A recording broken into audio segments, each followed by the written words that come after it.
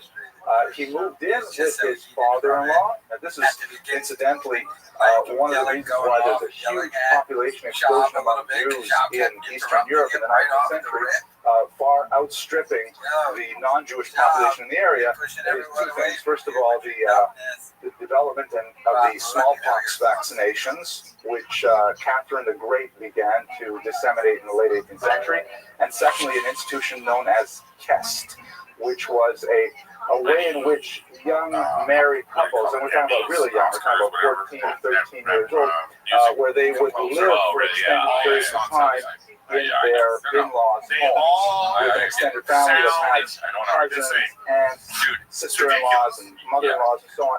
To care for children during these very tender years when the husband and wife are really children themselves. So he lived in this kind of environment for the first few years of his married life. It turned out later, though, that his father-in-law became a widower, and his second wife and Rabbi Nachman did not get along all that well.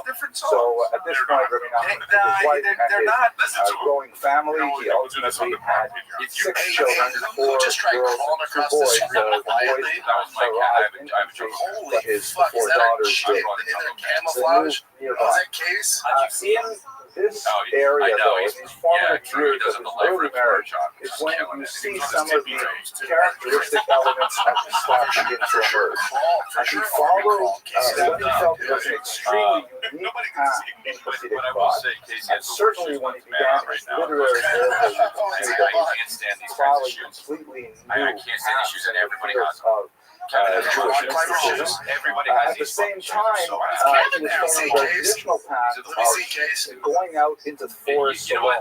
He became quite an oarsman. He went on the Dnipro River, which is shown here, and he would, Are they like the roll himself loafers? up and down Fuck you, the Casey. river Oh, and you know, set I the got boat you. ashore and Dude, he my would go kid, off for an afternoon my and wife simply bought something for the meditate on kids. I'm like, nature no, and no, the you can't existence come of to the the house world. with us. And this is the root gotta of go. a Everyone's gonna think you're spiritual weird. That goes practice away right that now. was associated That's the with number one shoe I see Wrestler that I'm Forever like, After, called You know what it is? It's lazy. It's like wearing sweats to the fucking airport. It's lazy as fuck. or bod, which means to be alone. What do you wear? A He fucking quoted piece this of to make What do you have? oneself alone. I'm sure as fuck not in my One of the sweats like a main cup. areas Why not? of spiritual exercise is to That's spend the problem with a society. good chunk of time.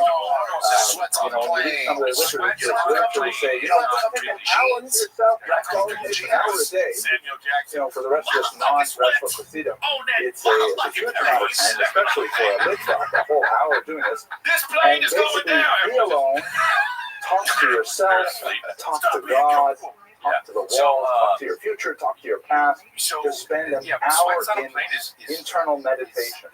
That may be, by the way, jumping It's into the end terrible. of It this means you've lecture, given up. one of When I the see reasons someone with why sweats outside the house, I in go, the oh, they're not 1970s doing well. wrestler procedures They have no became respect so for themselves. popular is because the whole meditative I got tradition, some which they cargo have been pants developing for several hundred years, Cargo is pants. so well aligned with the age of Sweats Aquarius, are a ham with sandwich away from cargo EST, pants, with bro. all those kinds of unusual New Age practices that were popular in America at the time. So definitely there was a kind of a congruity of thought between both the group and Also, modern the people, meditative and this is techniques. Brian Callen. If you go on a plane He in moved to sweats a and nearby sandals, region, and at this fuck my point in face. his late teens and early 20s, he began to attack the cycle. Because he has a button, he's a madman. Jumping ahead also, you should note that the entire span of his life was only a short 38 years, and yet compressed within this very short lifespan, he managed to create a tremendous body of written work, very creative and unusual and original, and to attract many totally devoted disciples who would remain with him not only during his lifetime, but even after his death, which was shrouded with tremendous controversy, and would pursue the development of went past that. That's Brian Callen. These are all very young people. We're talking about people in their teens and early 20s when they're at their peak of creativity. Or the pool, sure. The controversy. So you're right. he was, let's put ourselves within the context of the times. And you recall that people work in restaurants. If I'm eating fucking lasagna, you have your feet out, the Hasidic movement heads into a period which historians might call a thermidor, which is a reference to a month in the brief-lived French Revolutionary calendar. There is no dressing. Basically, when you have a revolution of any sort, there's a period of tremendous excitement and exuberance and dramatic change, like the pendulum is pulled all the way in one direction. And then, as people get kind of fed up with the ridiculous pace of change, then the pendulum swings back the other way, but often goes into the opposite direction. It's peanut butter and jelly. Sweats. This is kind of like a well-known pattern cycle of history. If you look at, let's say, the Russian Revolution, they start with all these bright ideas. Sweats are gym wear. Sweats are for the gym. Are you in the gym? That's right. And then eventually swings back and falls into high Stalinism, which is the thermidor, as it were, of the Soviet Revolution. So the Hasidic movement has much of the same. The 18th century was a tremendous period of criticism of the old way of doing things, a period of great innovation, and then by the time you get to the 19th century, some of the excesses that the Hasidic movement had created to react against began to reassert themselves and even infiltrate the Hasidic movement itself. For example, one of the aspects of the Hasidic movement that was so powerful in the 18th century was the tremendously democratizing element of following a charismatic leader as opposed to an offensive figure that has the approval of the community and the board of a particular region. The other person, just had a beautiful smile and a beautiful way of expressing things and a kind heart, and he would become the Rebbe, obviously with tremendous talents and learning and pastoral skills and so on. But by the time you get to the mid-19th century, the Hasidic system was criticized for being excessively rigid, of being not just another hierarchy people gather their courts around them on a hereditary basis and so on. So this is a period when the Hasidic movement is just beginning to kind of lose that popular buzz and descend into a dark and reified period, which again they would emerge from at the end of the 20th century, but that's not for us today.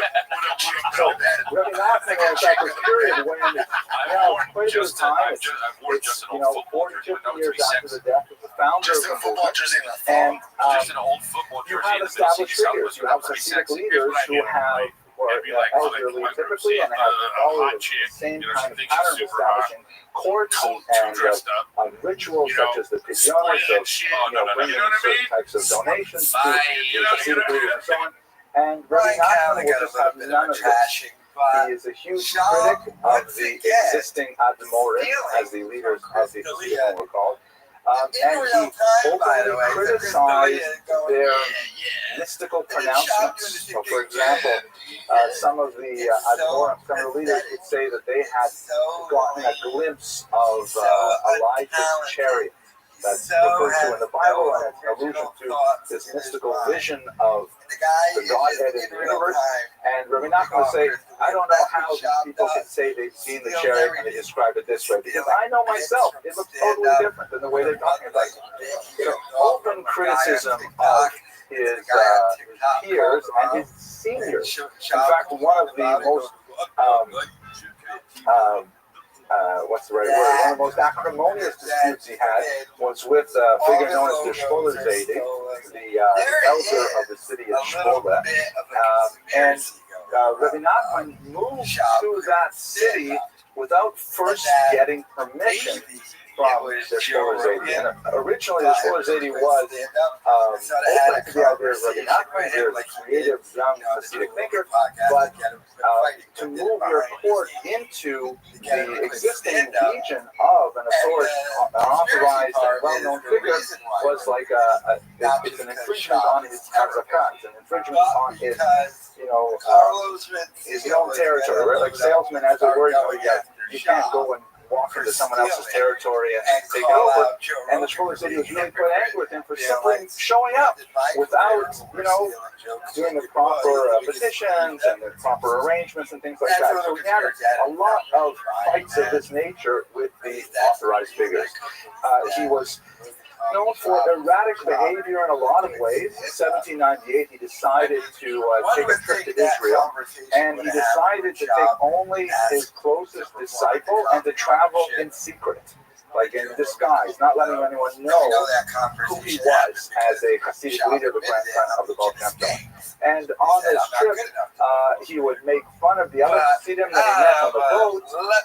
He would engage in wild, erratic behavior, dancing, singing, things like this. And in fact, Breslovers today are known for their unusual displays of energy during prayer, clapping their feet, things like that, which are not typically seen in your regular Orthodox synagogues where the services are mainly limited to cell phone conversations. Hansen is the number one movie star of all time now. Yeah, so of all time. Monetarily, it was Sam he ended Jackson, up having and now to it's sort of move to his own space, which he did in 1802. That's when he moved to Breslov. At this point, he had a significant enough following that he could establish a court which he would retain there basically till the end of his life. He would only move to Oman in the last couple of years when he was suffering from tuberculosis. And it's at this time that he began to work on his literary creations in earnest. His literature, some of which were written by his own hand, some of which were recorded by his disciples, were very unusual and highly creative and unique books that had no precedent in the Hasidic canon in so many ways. And I'll give you a couple of examples right now. But prior to that, I'll just say that the corpus of the Breslov literature that we have today is deeply impoverished by the fact that Nachman burned many of his books. He composed quite a few, and then after a while he felt the whatever reason, he never really divulged it, perhaps, but they contained too much mystical information. He ordered them burned. This was a tremendous inspiration to a 20th century Jewish writer who read the Renaissance works with tremendous enthusiasm and interest, none other than Franz Kafka. I got my kids watching the new It 1 and 2. Very disturbed Jewish writer who wrote, you may recall, They're into war like their dad, man. What do you want me to man who wakes up and discovers he's a massive cockroach, and what that means. Another story called The Trial, where a man wakes up and learns that he's on trial in a capital offense, and he has no idea what exactly his crime was, or when the trial's going to take place, or who's his defense attorney, and this whole nightmarish situation where he's trying to figure out really the meaning of his life, and there are only hints and clues, and he doesn't see any violation. Kafka also ordered his closest friend to destroy all of his brilliant manuscripts, and then he promptly killed himself. For the benefit of world literature, his friend decided the manuscripts were simply too valuable, and he did not burn them, and they ended up becoming published and becoming lives. But the connection is very clear. Kafka read a lot of Rabbi Nachman, was fascinated with the same kinds of stories that Rabbi Nachman would write, and were deeply influenced by them. Yes. Oh, one last point. Two At least last Cars points I is should make on good. this At slide. least you can sit down and watch Cars. When it's too kiddie, you're like, I forgot to mention that perhaps the most controversial aspect of Rabbi Nachman's activity was his messianic pretension, which are rarely stated in outright fashion. But it's clear that he harbored notions of tremendously exalted status of himself within the end of days. It may have been that he regarded himself as an Elijah-like figure, perhaps the harbinger of the Messiah. He certainly felt that one of his infant sons, again, the guy in infancy, would be the Messiah, and he placed great hopes on him. And these kinds of things, which are not completely unknown in the Hasidic movement. It's hard to find too many Hasidic movements that have not had a close brush with the idea that their Rebbe may be the Messiah. But Rabbi Nachman was unusually vocal about it and attracted a lot of criticism, like a lightning rod, because of his pronouncements. There was only one Rebbe who was a strong advocate of Rabbi Nachman, and he held to his position right to his very end. He died 1 year before Rabbi Nachman, and that was the great Rabbi Levi Yitzchak of Berdichev. You may have heard of Rabbi Levi Yitzchak. He is known as the defense attorney of the Jewish people, the Sneger Shel Yisrael, because he basically finds the good in everyone goes right. In fact, there's a lot to say about Rabbi Levi Yitzchak. There's a famous passage in which he even called God himself to answer for the treatment of the Jewish people. That's a whole episode of them. Alright, so quite a bit of writing at this time, but I haven't told you too much about what those writings say. As I mentioned 17 times already, highly original writers. To be sure, he wrote a lot of traditional non-art that are comparable to the regular kind of Hasidic discourse with references and with standard scholarly apparatus and so on. And those are perhaps less remarkable. What makes him stand out, and which also perhaps gives him much larger audience to draw from, is his stories. He's Sipuri Masios, and there are two really salient differences between his stories and those that are associated with other Hasidic courts. The first one is that they are original literary creations by Rabbi Nachman himself. In other Hasidic courts, you have lots of Hasidic stories, usually highly hagiographical in nature, meaning, amazing stories about what this Rebbe did or what this Rebbe said, things like that. But they're always created and circulated by the disciples. In this case, we have a Rebbe who himself sets the pen to page these stories aren't his own. They are like novels, as it were. I mean, they're not structured like novels at all. They're stories. They're short, few pages long, and they're collected, though he published them all in one volume, and there are a few that are scattered throughout. But that's really an unusual thing for a Rebbe to write stories, as opposed to making these scholarly lectures, and then his followers create the stories about him. That's one unusual factor of Rabbi Nachman. The other really unusual factor is that the stories hardly ever deal with Jewish topics head on. They read more like fairy tales, complex parables about kings and princesses and captured princesses and pirates, and you can very easily read them as somewhat twisted children's stories. I mean, they don't have the kind of satisfying endings that you would like to see in a typical bedtime story, but they are highly imaginative, and they spur one's thought to, oh my gosh, what are the possible implications? And they're quite enigmatic. Very Kafka-esque, to use the term anachronistically. He's really writing like Kafka, because Kafka would later be writing like Rabbi Nachman. I'll give you an example, but first I have to tell you a joke, as this one jumped into my head.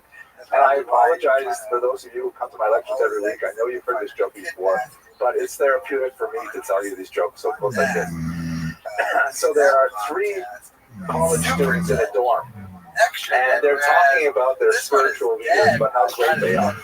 And one student says, my guru, he is totally amazing. The powers he has, you can't imagine. Once we were walking in the forest, and there was a raging river, and we saw in the middle of the river, there was a little kitten who was like trapped on a floating branch. And so my guru, he stretched out his hands, and for 6 feet around him, the water stopped flowing. He walked out on the dry riverbed and he rescued the kitten, brought him to safety. The other student says, oh, that's nothing. My Swami, you wouldn't believe what he's like. Once we're walking past a rushing highway, moving so fast, it was definitely not I-95. The cars were just going fast at 60, 70 miles an hour. And we saw that in the median, separating the lanes, there was a little puppy. And so my Swami, he got up from the lotus position, and he stretched out his hands, and then for 6 feet around him, the car stopped moving. And he calmly walked out to the median, he picked up the puppy and brought him to safety. And the Jewish kid says, that's not fair. My rabbi, once we were walking on the street on Shabbos, and we saw a $20 bill, stretched out his hands, and for 6 feet around us, it was Tuesday. That's slightly anti-Semitic. I've never seen the best, but that's trans-value. It was Tuesday, right? It was fine. It worked out.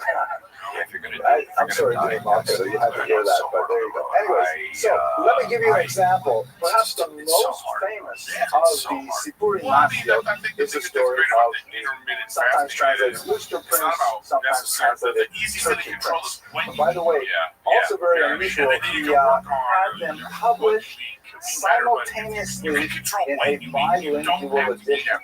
The original version of Sipurim Mafiot was published with Yiddish on top, which was the vernacular, but the common person could read, men and women, uneducated, whatever. And then on the bottom, there was a rabbinic Hebrew translation of the Yiddish tale, which I once made this a plebeian document that was accessible to everyone, even to a mother reading these stories to her children in bed at night. And at the same time, it was a Hasidic learned discourse in the high language of literary Hebrew. I can't say the high language of literary Hebrew because the Hebrew was not completely accurate. There was one grammatically. That's one of the main criticisms of the form of the Sipurim Mafiot that Joseph Searle would bring up and say, look how foolish these Hasidim are. Look how badly they write in Hebrew. But nevertheless, Rabbi Nachman, insisting that his teachings be delivered in both the vernacular, ensured their wide circulation, and by writing them in Hebrew, which unfortunately was prescient because the vast majority of Yiddish speakers would be killed in the Holocaust. I watched a movie that's terrible, so you guys might have seen it. Presence that would make them popular with the resurgence of Israel after the Six-Day War, which we'll talk about towards the end of this lecture. So the text actually exists in dual language edition right from the very beginning. This is one of my favorite stories of the Sipur Maasiyot. There is once a king whose son goes mad. Madness figures in quite a few of the stories, by the way. People who lose their sensibility. And the prince insisted that he was in fact a turkey. He took off all of his clothes. He refused to sit at the table and eat like a prince. He insisted the only thing he would eat is crumbs and kernels of corn and things like that that were scattered under the table. And so the king was totally out of his wits end what to do with his mentally unbalanced son. He went to all of the doctors, all of the sages, the rabbis themselves can't deal with this particular problem. Until finally, from far off, a sage came and said that he had the solution, and that the king, if the king would give him permission, he would cure his son, but he had to tolerate whatever strength he would use to cure. The king, of course, with no alternative, says, please. And I fucking went on Rotten Tomatoes. I'm like, oh shit, 90%. And then that actor, whatever Skarsgård is, with the prince. The prince says to the sage, was on what are you doing? Dak Shepard's podcast. They're talking about how good it is. So I got a movie for everyone. And then it got done. They're like, you're terrible. Just like you. He says, well, why are you doing this? Well, because I'm a turkey, just like you. All I listen to is podcasts. I listen to no music. Okay. So they're naked under the table, getting kernels of corn off the floor. And this goes on for a while. And then the sage signals to his attendant, and the attendant throws him in a pair of pants. He's a big car guy, too. So puts on his pants. And the prince says to him, what are you doing? Turkeys don't wear pants. And the prince says, the sage says, what do you mean turkeys don't wear pants? Look at me, I'm wearing pants. Turkeys can wear pants, no problem. So the prince thinks about it for a little while. He signals and gets a pair of pants. The sage then gets a shirt, and then gets a jacket, and then sits on a chair at the table, and incrementally, every time they have this dialogue, the prince is saying, what are you doing? What kind of turkey are you? You think a turkey can't eat at the table? I can eat at the table. And so this goes on until ultimately the prince is cured. And that, enigmatically and characteristically, is the end of the story. And you wonder, like, what was that all about? What is the meaning of that? And much ink has been spilled on these kinds of bizarre and seemingly non sequitur stories.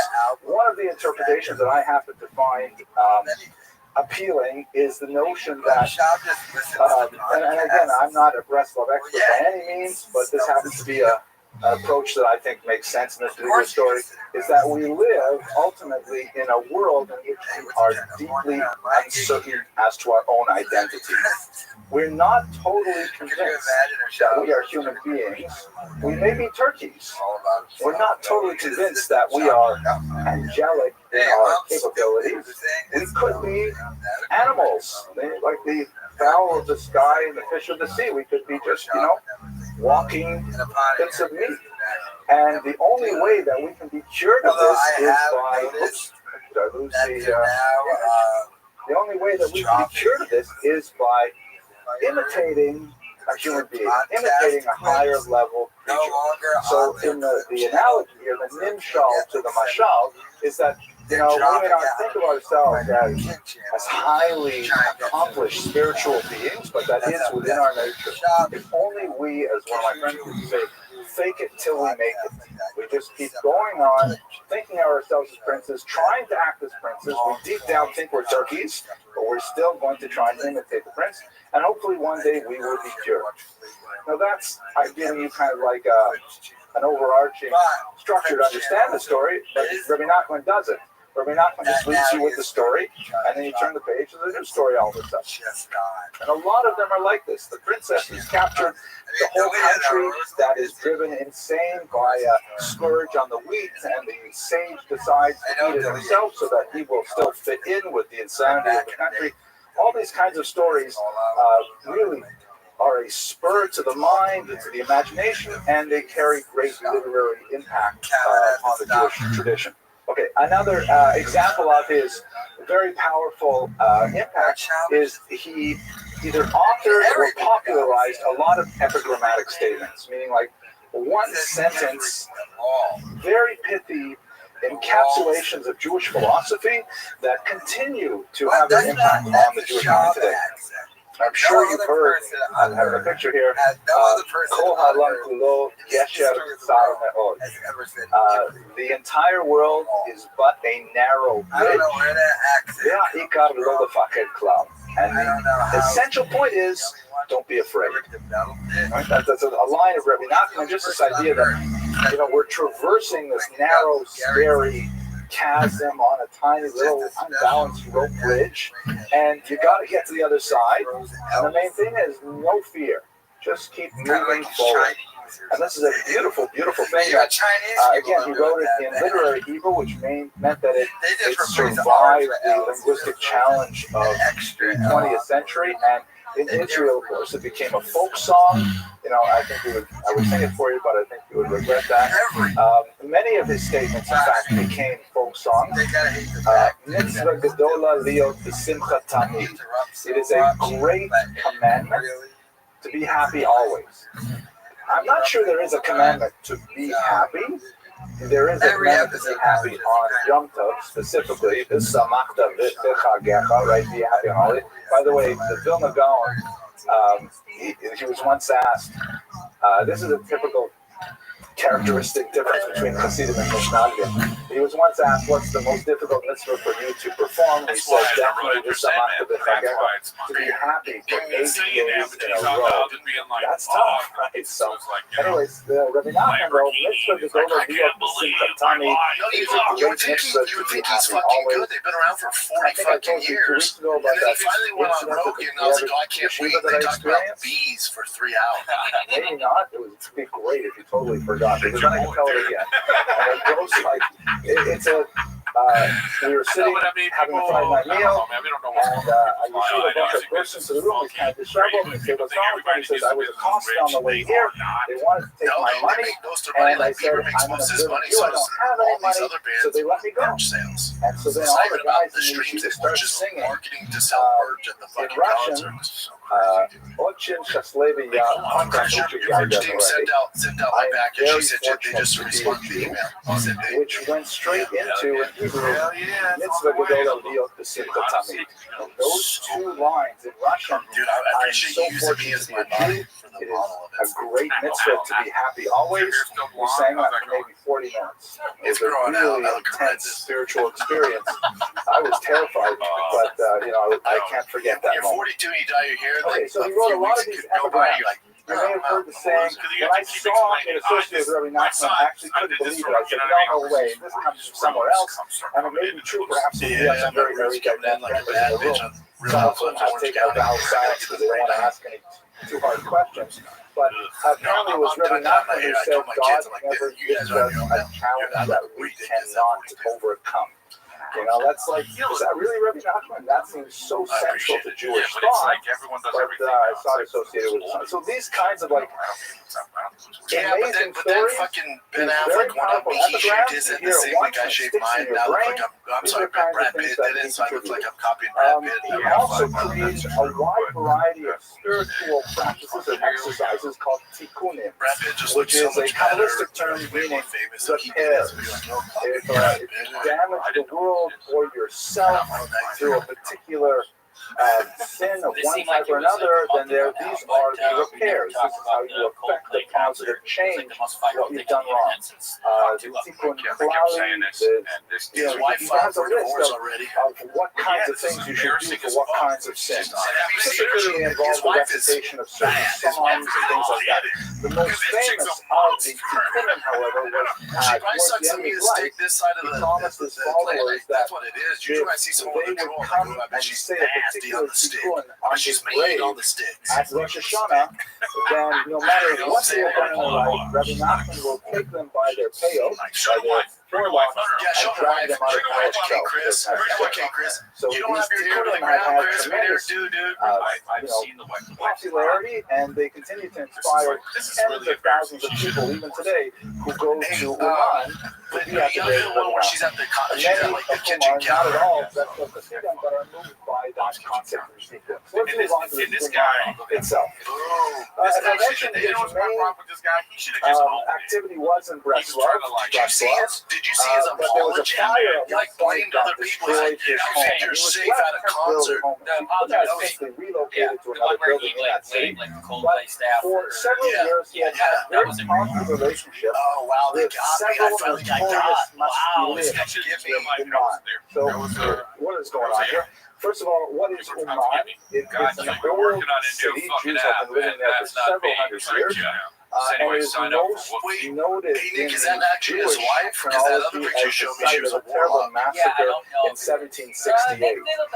This was the I don't Horta or think so. Gonta massacre, also known as the Heidemark massacre, when peasants revolted and slaughtered Jews as they had done 100 years before. Now, this massacre was a whole social, political, economic mess, but the bottom line She's is the head of that HR. That's why quite a she had large to number of resign. Jews She were got fired. killed in a very short period of time in that year, and there was a And then I cemetery also heard that was expanded his to current wife was contain all of the graves. from his Rabbi last marriage. Nachman remarked I towards like the it, end of his love life it. that this would be a good place to die and be buried, and he was, of course, predicting his own end. At that point, he had You guys are vibe with this though. I have inside sources that work for him. They're in Texas here. They work with him, and they said, "Thank God he's gone." Apparently, he was a 3 years with this.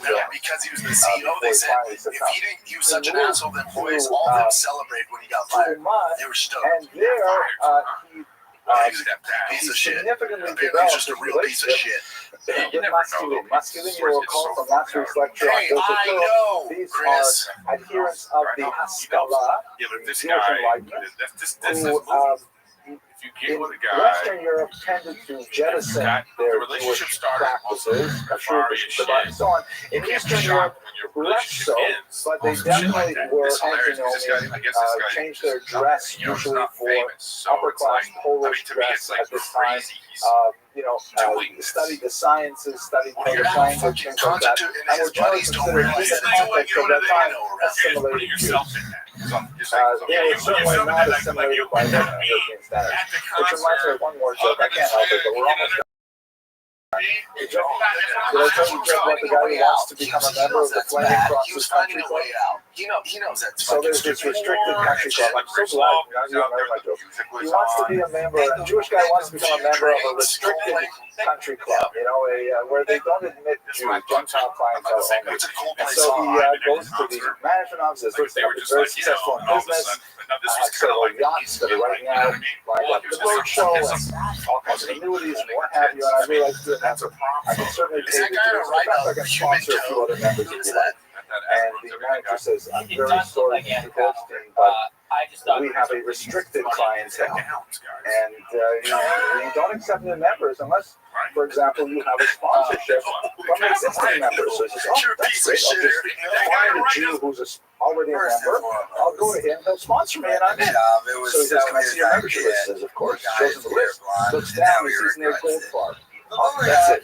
So he goes to Goldfarb's home, knocks on the door. Goldfarb opens the door. Goldstein says, Shalom Aleichem, Reb Yiv. My name is Goldstein, and I was really hoping to become a member of the Flaming Crosses Country Club. Would you please sponsor me? Goldfarb looks him in the eye and says, listen to me very carefully, Mr. Goldfarb, is it?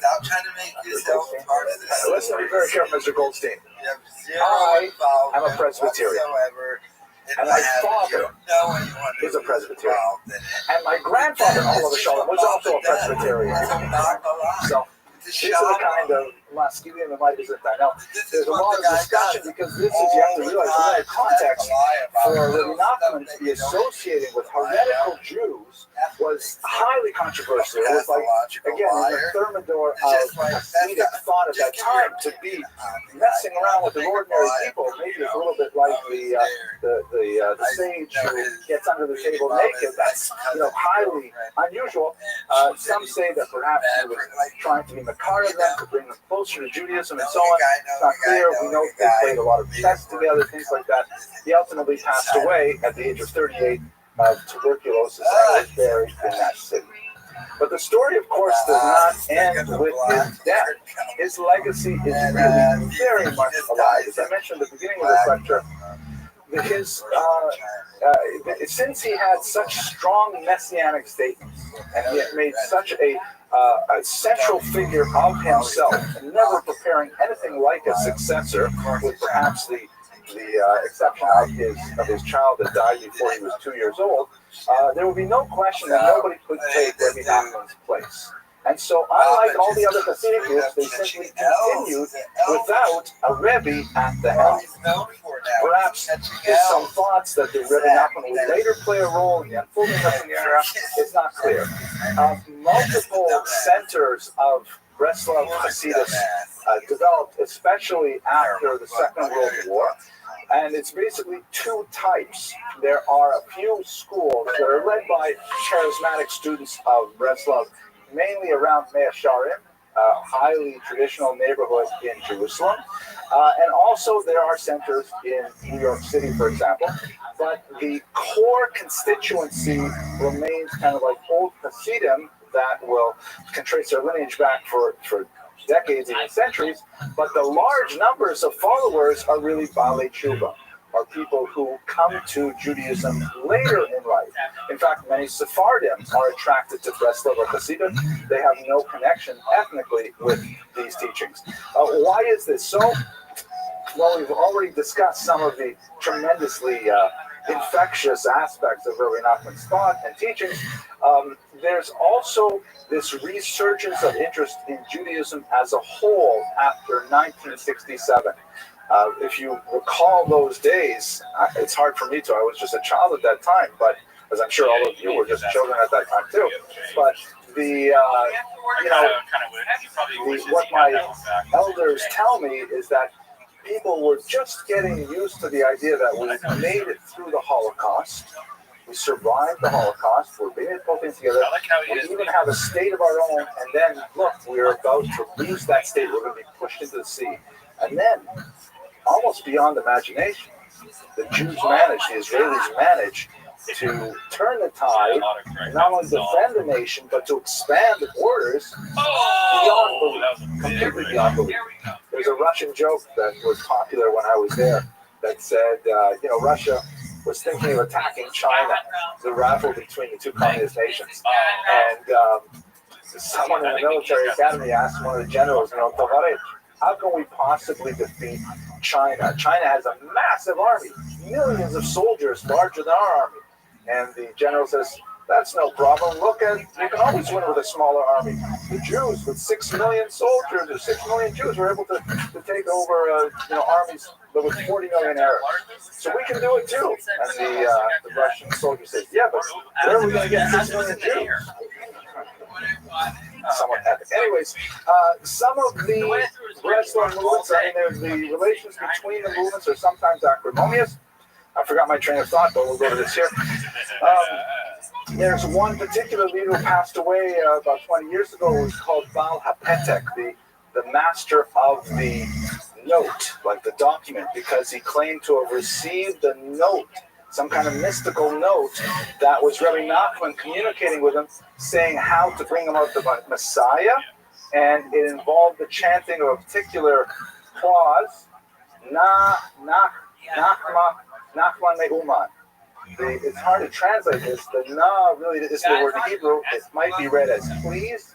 Nach means rest.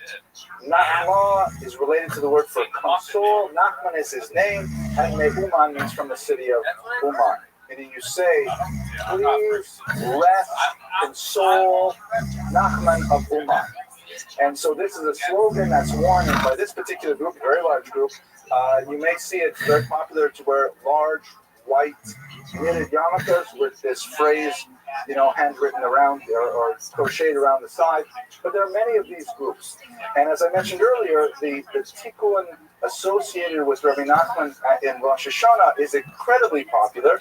You can get, you can book a tour to Uman for Rosh Hashanah, very popular. I have many friends who have done it, and you can participate in this movement, which is 200 years old and still quite vibrant and growing. So with that, I want to thank you so much for your attention and your endurance over the last hour, and I hope you have an excellent week.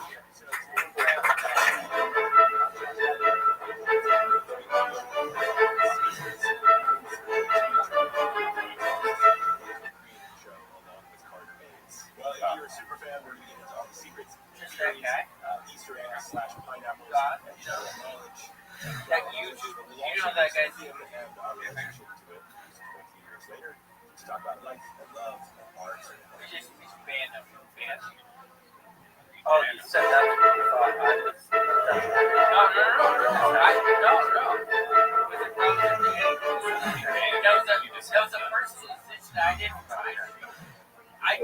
Okay, ladies and gentlemen, why don't we get started?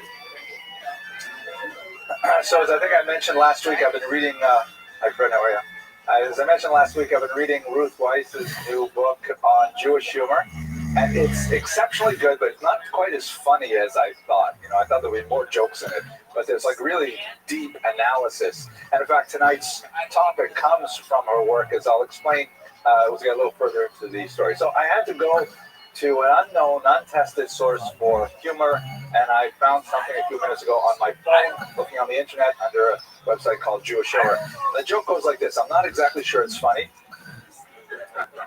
That's never stopped me, I guess. So the joke goes like this. There's a woman walking with her yingala on the boardwalk. Grandmother and her grandson are walking on the boardwalk. They're holding hands. It's really very nice. Miami Beach, early February. And as they're walking along, there's kind of a rumbling, and they look up, and a massive tsunami comes. And the water just crashes onto the shore and drenches the two of them. And when the grandmother gets up, she sees Rahman al-Islam lo aleinu, the little yingala has been washed out to sea. So she says, haven't I been a good grandmother? Haven't I sacrificed for my children? Haven't I dedicated so many hours to Hadassah and how many given to the UJA? And I've done everything. Bring me back my yingala. So there's a rumbling again. And once again, another massive tsunami comes, dumps all the water on the grandmother. And when she looks up, there he is. She grabs him by the shoulders and she embraces him and she makes sure he's okay. And she looks up to God and she says, he had a hat. All right. So it's I think that's a joke that in many ways is indicative of a certain genre of Jewish humor. I'd like to spend some time thinking about it on an academic level and giving a lecture on the topic, but there's a certain a quality of a relationship with God that is associated with the long-suffering Jewish people that makes that joke especially funny. The first part of it's kind of, dark, and I don't like to think about it, but at any rate, there's a joke. Tonight's topic is, as I mentioned, taken from Ruth Weiss's book. This is a figure that I've come across in some of the research I used to do in 19th century Eastern European studies, but I never spent much attention looking at him until she used him as an exemplar of early 19th century Jewish humor. And she said a fascinating thing. She basically argues that there are three distinct strands of Jewish humor in Eastern Europe that corresponded to the major fissures in intellectual and religious life of the Jews of that time and place. And I thought that was a fascinating thesis, and I'd like to definitely explore it a little more with you tonight, and perhaps in another lecture we'll go into in great detail. But let's understand, who is this man, Joseph Pearl? You may have heard of him perhaps if you took classes in Hebrew literature, because he is often regarded as the first modern Hebrew novelist. He wrote a fairly important book that was a satire, was an epistolary novel in the early 19th century.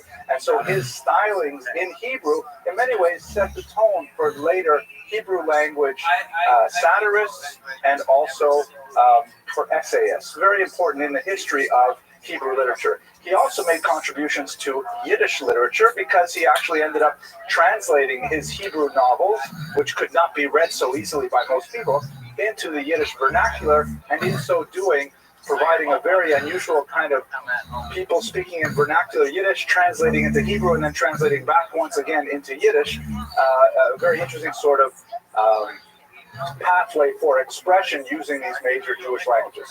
And so at that, understanding these things, he plays an interesting and important role in the history of Hebrew Yiddish literature. That in itself would normally not be enough for time reading more about him.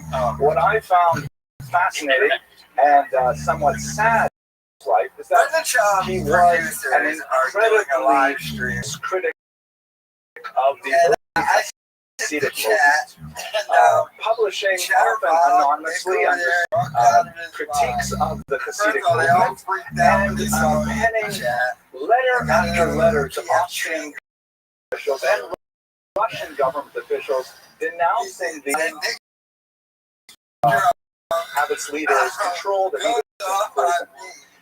And he was a tremendous enemy of a burgeoning movement of the 19th century, deep dissatisfaction with the intellectual confines of his homeland in eastern Galicia.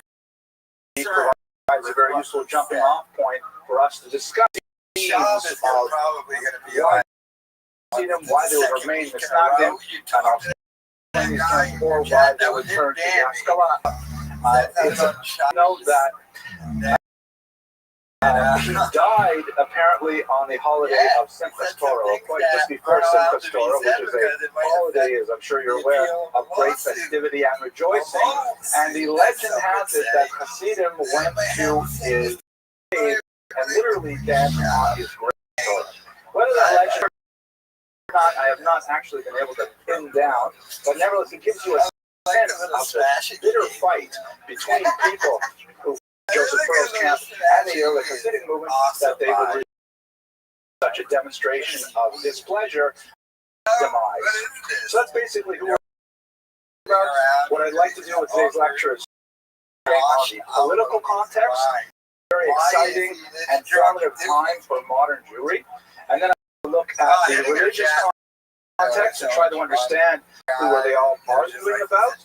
Look at Joseph Pearl's activities specifically, and that's going to wrap us up for the night. Any questions, objections before we begin? Yes. So, my God, the internal conversation. Yeah, he was born basically when the just began to find its legs.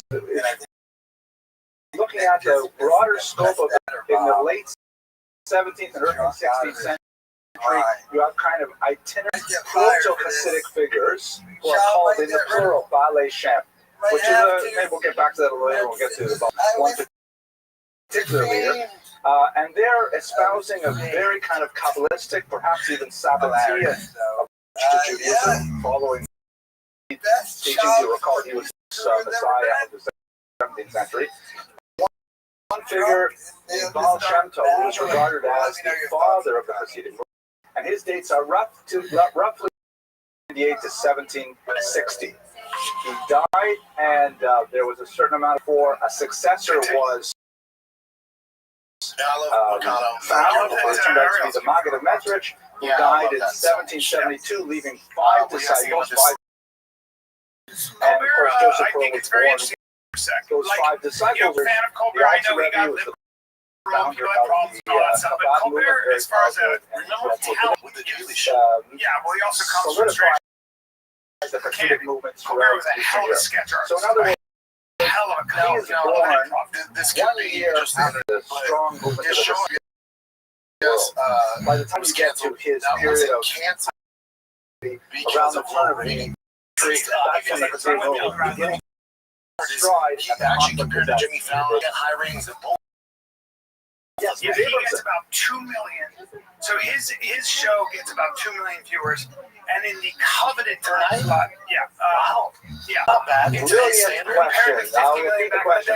The question reject Hasidism because of his own ideas or because of those of his teachers. So that's much too hard to in this kind of public environment. I frankly don't know any teachings. What I can and his early influences was that he himself was a devotee of the Hasidic movement. He himself was, and he was very and he fell away under the influence in particular of Moses Mendel, most important masculine figure. So let's we'll come back to that. Okay, can I tell you something real quick? Besides Jimmy Fallon. So let's look at the political context first. Okay, we're talking about his born in 17. This is an incredibly important period because it represents a dramatic upheaval, really a borderline historically between the medieval period primarily because of the activity of women, Catherine II, known as Catherine the Great. Fascinating biography of her in particular, the Russian emperors and tsars, difficulty producing heirs, were physically and mentally competent to this massive empire. And so the Tsarina went to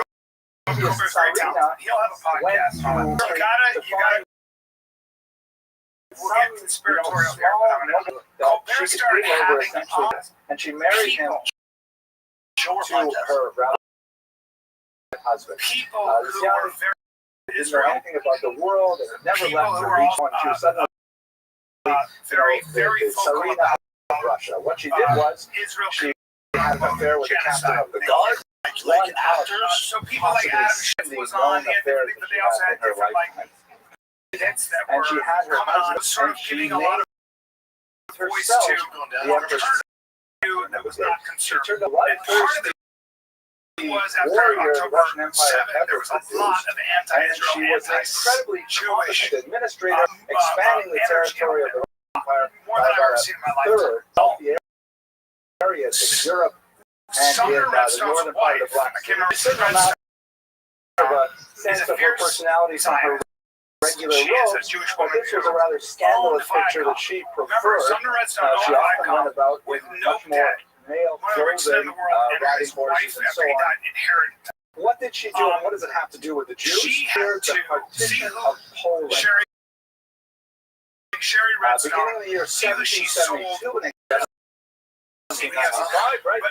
Poland was incredibly wealthy, with huge Latvia, meaning these huge farms, particularly going to actually find the whole network very major and important European towns. I'm just saying that, by the way, everybody, I'm just saying that is not my theory. It's a theory from Jewish who are on a show called Commentary. So I'm just telling you that paying attention to the opinions of petty noblemen who were already so 20 million dollars. The thing about that is, I'm sorry, but the other thing about his salary was he worked in two other neighboring states of Poland, and they simply divided up the country between the three of them. Jimmy's salary was 15. Germany, that's a lot of money. Three successive popular, which had become the dual monarchy of also an economic consideration. I'll also say this: Russia actions he over got here. away Poland simply disappeared from the map because it was not powerful enough to defend itself from across the its board. neighbors. The views are going down. They have high salaries. Poland also, no one's talking about it. Home with the largest concentration of Jews in the world at the time. Is dying. Because over the 13th through the 18th, they were migrating from Eastern Europe. The German, the word for German in Rabbinic Hebrew is Ashkenaz. So the Ashkenazi Jews into Poland for various economic reasons and because of anti-Semitism in Germany and France. And they have all kinds of activities, particularly in southern Poland here, but also in the cities as well, extending wild, which is where Jews with Lithuania is known for Jews with the highest levels of intelligence and superior values, things like that. Jews and from also, Lithuania. if you took over the company, this thing that gets very salary, you take over the company. My family's from Lithuania. Coincidence.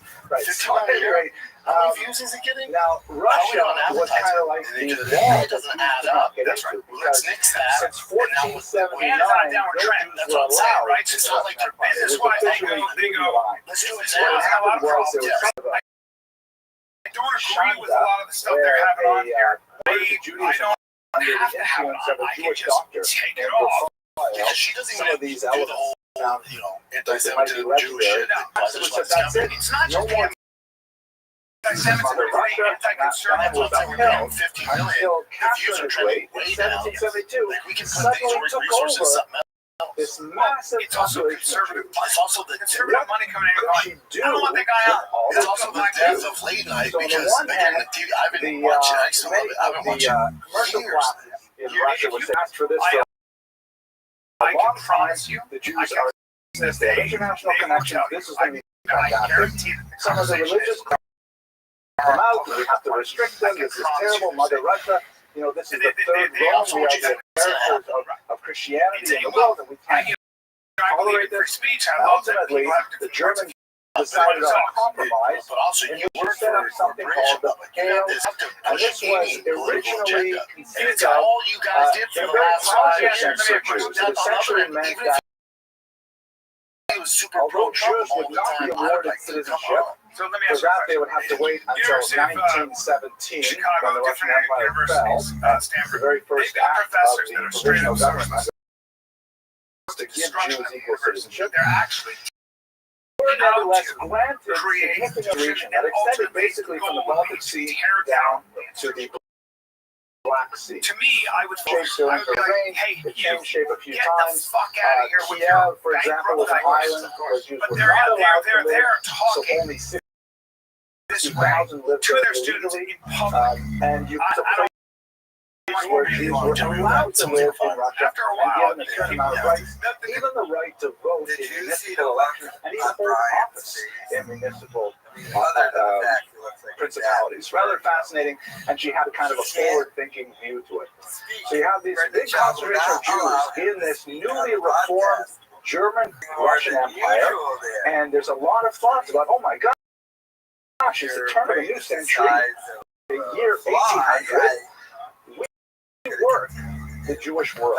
We can rework and retool Jews interact with non-Jews. The age of enlightenment, the spirit of John Ruskin, a lot of important things are influencing thought all the way to Europe, and Jews are well.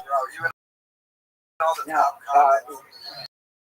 doesn't come within the parameters.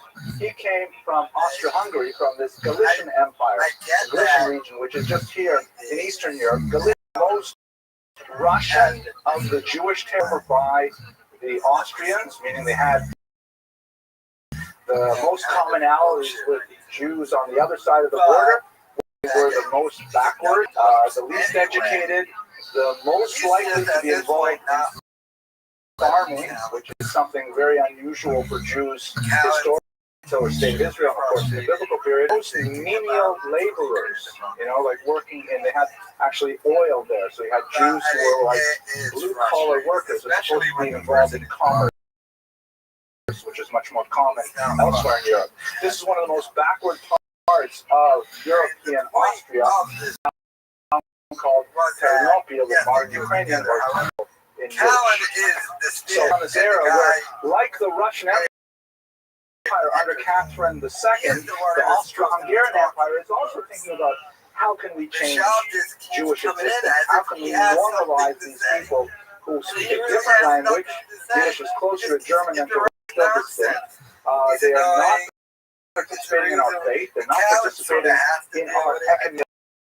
To be highly segregated in certain activities, and the Austrian Empire was looking at ways to kind of bring the Jews into a more, make them fit within society. The Emperor Franz issued a so-called tolerance patent, which meant like a bill that essentially mimicked what Catherine would do later in Russia, a certain amount of rights of residence and rights of protection under law, not full rights like citizens can go to the Mediterranean. So putting all of the political context in one is just the political change in the region, and Jews are caught up in that change, and many people are saying, hey, this means something.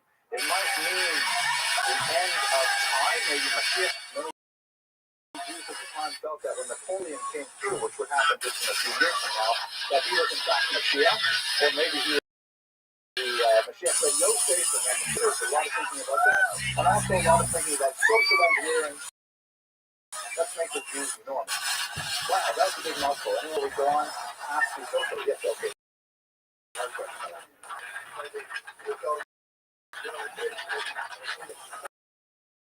Absolutely. Excellent question. So let me just repeat for you your observation. The term Galitzianer, a Galitzianer in the Jewish cultural vocabulary, a Jew from Galicia means a country bumpkin, and very uneducated.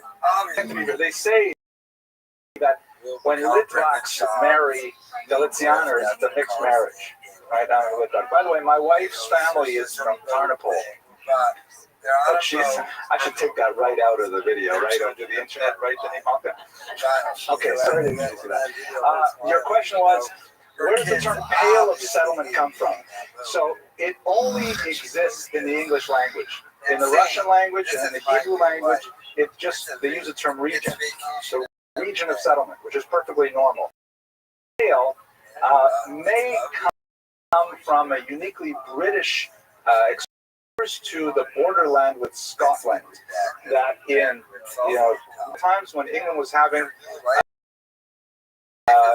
troubles with Scotland, for much of their history, but there was a time when there was a certain that Englishmen dared not go north of a particular region because the heads of English hailed on spikes along the borderland, and they called that the Pale. So you've heard the expression "beyond the pale," like beyond the boundary, beyond the.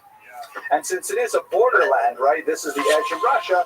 They applied this in the English language to this borderland, extreme land of Russia, where Jews were allowed. It's a strange term. Okay, let's go further. So that's kind of the environment. Let's think about the intellectual and religious environment, and this is where Dr. Weiss's approach is very, very helpful.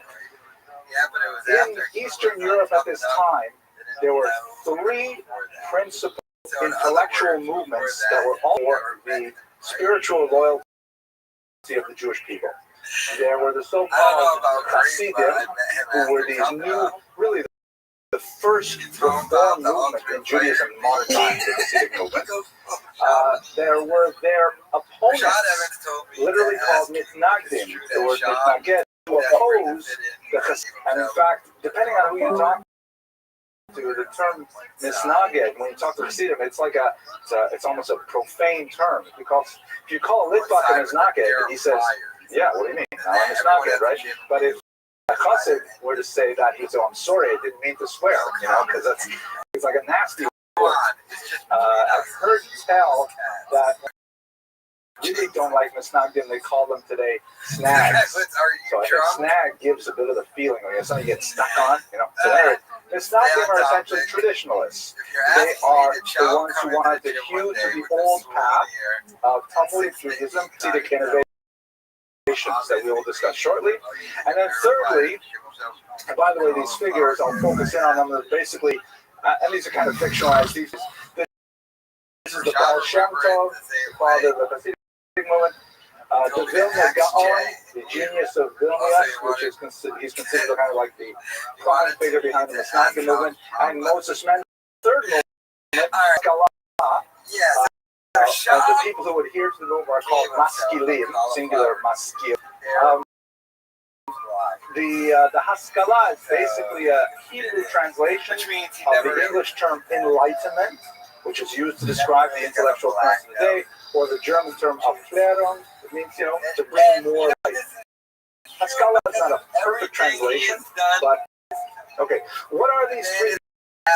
What were the conflicts between them? So if we start with the Hasidic movement under the Baal Shem Tov, a lot of reasons why the Hasidic movement inception in the 18th century. There are factors. For example, in the traditional Jewish world, there are basically 3 ways to gain status. They want to guess at those 3 ways that an average Jew can get status in one or other of 3 ways. Is money, right? The first is always money. If you have money, what else is there to say? What's up, fam? There are a lot of beautiful. There's a joke actually about morning. About a guy who on this lovely he's a market, he's a traveling speaker, and he goes and they would have these people who come to town and they would give a speech, an inspirational religious speech with jokes and things like that. And parents out there, kiddos, keep them busy, can't man, am I right? People like this. So he comes to it. And the rabbi says, okay, we'll have you speak on Shabbos, and we'll give you hundreds of zloty for it. And he says, okay, Rabbi, that's wonderful for something. I wonder if you would pay me in advance. I don't have to hold the money. You can keep it in the safe or whatever, but I'd like you to pay me in advance. Oh, your boy pay in advance. I mean, normally we pay you after you speak. Yeah, I know, but I think we better if you pay me in advance. So the rabbi says, all right, fine. Here's your 100 zloty. Give it back. Yeah, put it back in the safe, and that's what they do. He speaks all Shabbos, and he says, okay, I'd like to collect my money. He says, of course, there's money, but I have to ask you, why did you want to get paid in advance? You couldn't even use it on Shabbos. He says, you always speak better when you have money in your pocket. It just makes you feel, anyways, money is one way to gain status. So it's a yichud means lineage, right? Your family. If you can trace back your family, my grandfather was this rabbi, my grandmother was that rabbi. Back your family, that's also yichud. If you have yichud, you're doing great. My grandfather, Rothschild, is also very good. And then the third. Learning, excellent. This is the most democratic of ways to gain status, demonstrating your mental acuity. By being able to master the arcane and difficult language of the Talmud, to engage in complicated practical pursuits as you delve these laws of calculating the moon, things like that. These are to get titles like to be an like of course, these are all great ways to achieve. So, the Hasidic movement was born largely in the southern region of Eastern Europe. If we jump back over here to a map, so Hasidism really owes to this region here. The home of the Baal Shem Tov actually right here, and you got Berditchev, where Lady Yitzchak was from. All these towns here are really important, except for the Lithuanian region. They're distinct. In many ways, they're distinct. But anyway, Hasidism comes from here, and a lot of the people from this region, the Jews, felt that they were different because all of the learning establishments were concentrated in the Lithuania. And they felt like, where's our rabbi? Who's coming down here to give us Torah? And they felt so mainstream of Jewish intellectual currents that they needed something to their Judaism. So, and emphasize the value of communal prayer, of communal song, drinking, dancing. A lot of ways to please choir used to have one of the other 3 forms of status. And this empowered the Jews of southern Eastern Europe to do much more to their very charismatic leaders and to engage in more of these Hasidic practices.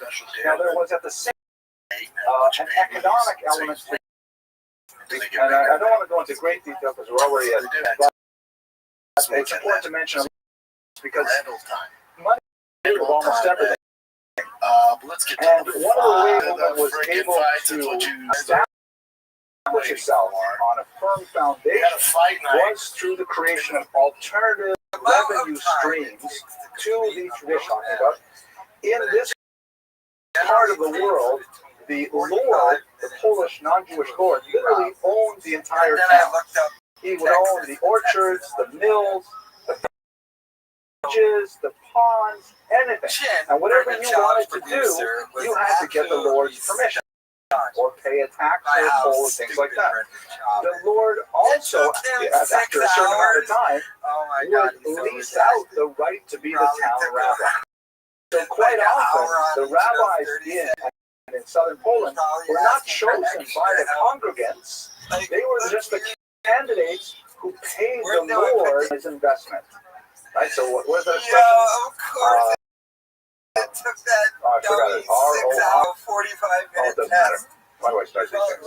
So anyways, these rabbis were not necessarily so dedicated to the spiritual welfare of their congregants. There was a business for them. They had a certain job to do. They did it. They collected the taxes on the candle, taxes on the kosher meat. These things. It was a way to nice Jewish boy. But when these Hasidic rabbis came along, who were charismatic rabbis, who often had, no special, had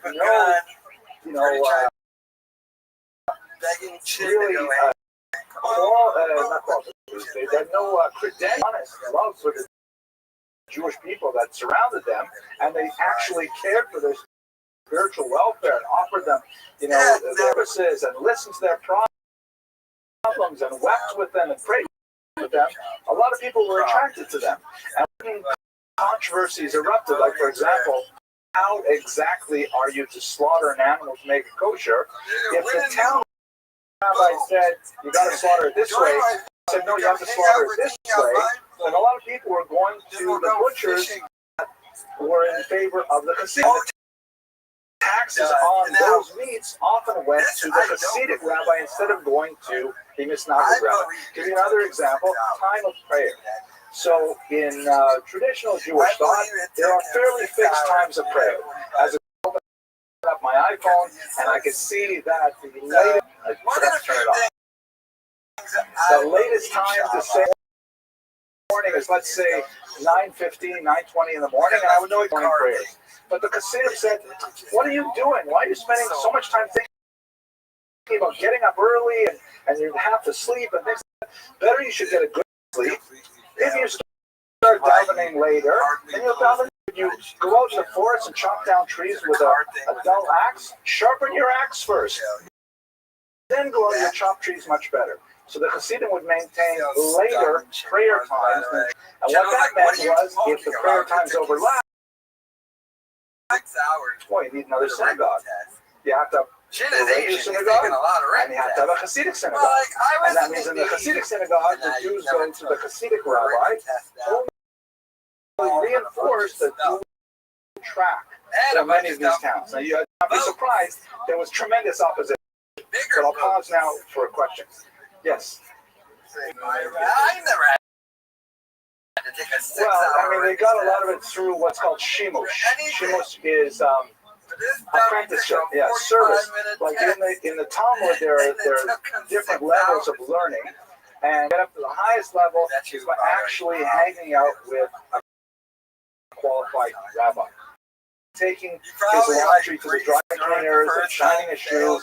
He behaves in actual real life circumstances. That's considered the highest level of learning. It's true in the Lithuanian world as well. When I went to yeshiva many years ago, boys in my here would fight over who got to and who got the less qualified job of putting away the books, things like that. The more menial, the more it was valued. So a lot of these early Hasidim received their training shimush. Later, as we get into the 19th century, and developed their own yeshivas and institutions of learning, then they get more traditional specifically. Yes. And Brendan Shaw, Papa. So I'm gonna play this.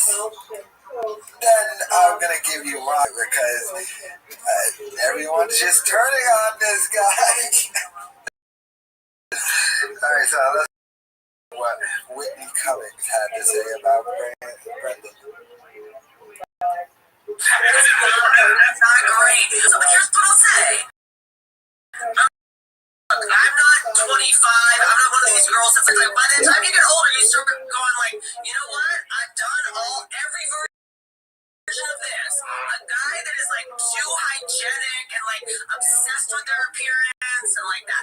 That's unattractive too. A guy that has like the exfoliants and like I mean, I dated a guy that's probably more LA thing who had like concealer for, you know, like shit that was like his name might rhyme with Brendan Bob. You know, you have a real life, and you're going out, trying to live, and at the end of the day, you just feel like a narcissist, that's gross too. You know, so I was on my podcast recently, season, Katie Thurston's her name. on the other hand, you get You know, together, those people, they my meet and they get engaged after like knowing each other months. buddies, You've she went there, walked down on him showering, and he was cleaning, he was squatting on the ground, then you feel, in a, like a picture position, clean.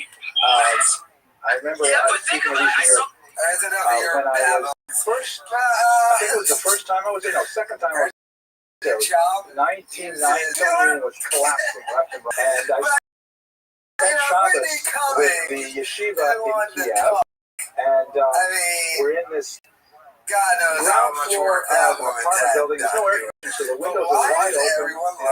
There's like tens of thousands of people all around us, and we're sitting there having a break. Me and the yeshiva guys, and a Jew burst someone, and they say to him, what happened? What happened? He says, I was walking the yeshiva, and I got accosted by them. They asked me for my money, and I said, I don't carry any money, it's Shabbos, and they roughed me up, and I proved to them I had no money on me, so they let me go. And all the boys in this Hasidic trashing this guy and tearing him up. Like when she said that, the camera guy, they're like, yeah. Volume. I am so fortunate. I was thinking to myself, everybody's listening. Here I am. I'm a Canadian. I'm terrible. I'm Jewish. Come get me. That's like the Hasidic spirit. Like all excited. Очень счастливый я, потому что я еврей. And then it goes into the Leo. I've talked about Brendan Shaw being a Greek before. So I'm going to play this to give you my thoughts on it. Well, they dropped even more about just the Lords were happy as long as they got their cut. Brendan Shaw is. They got their cut. What they're not. They didn't really want to get involved. It's weird that like, one guy who like cheats on his fucking girl all the time.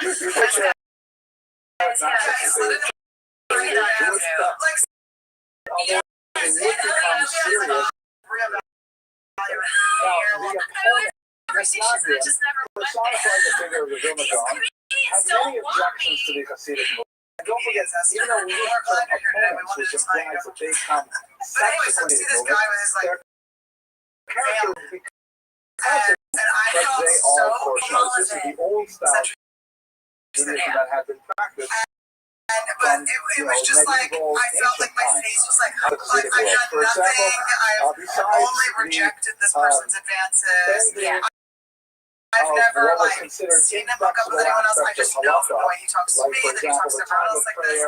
And it was just so, I mean, I was just Stephen had placed so much emphasis on this human aspect of camaraderie, That's what I'm saying. It's like that second-hand, like embarrassment, or that second-hand guilt that you feel guilt that it's there because you just happen to be like the object of their, like, you know what I mean? It's weird that, like, I remember seeing this one guy, they're talking about this as have a book, they were in and the Vietnam concept says, well, together and sharing their horror stories. right? So there has to be a happy medium, so to speak, but it's not ignoring learning and then putting it all on their charismatic rabbits, expecting them to do the learning for them. There were also some kind of, like, for example, when people can get so Rebbe, their charismatic leaders, they would still lie to oh, she loves going to that century. I have up to the all the time, whatever clip. I am going to pray that God accepts my Rebbe's prayers on my behalf. And I'll tell Rebbe what he should pray for. Let me know. And the aspect where you would go to the Rebbe, you would pay a pidyon, which is a charitable donation, and you give him a kvittel, give him a little note that expressed all of your desires, and the Rebbe would then include it in his prayer. The job's assistant you or cannot producer, whatever she is. Your responsibility and privilege to pray. You can't like shut that off into somebody else. Shocking. That's even so another religion. Let's go ahead. directly to God without any intermediary. Theological aspects to it. There were like sociological, there was economic aspects to it. I started being on camera. A lot of it was my boss had heard that people like the sound of me laughing, and so they put a mic so they could laugh. Basically everything. So much stuff, like it's feels good. I liked being an all guy cast because it kind of broke up the monotony of like these dudes making raunchy jokes. And the more I was on camera, the more then the attention was on me, and people then like found a new target and thought. Without fail, and I learned to deal with it better as I continued the job. It's definitely something I didn't was gonna be like a huge part of working on social media. Ground zero The fans are crazy. I see them. They're either fucking nice. Western Eastern Europe, which So fire the kids. was personified by the figure of Moses Mendelssohn. He had the opportunity. Mendelssohn was also a child prodigy. I just wish that they would be like the edition. Because like you're on like a big podcast like audience, and you're trying to like give some take the shit back.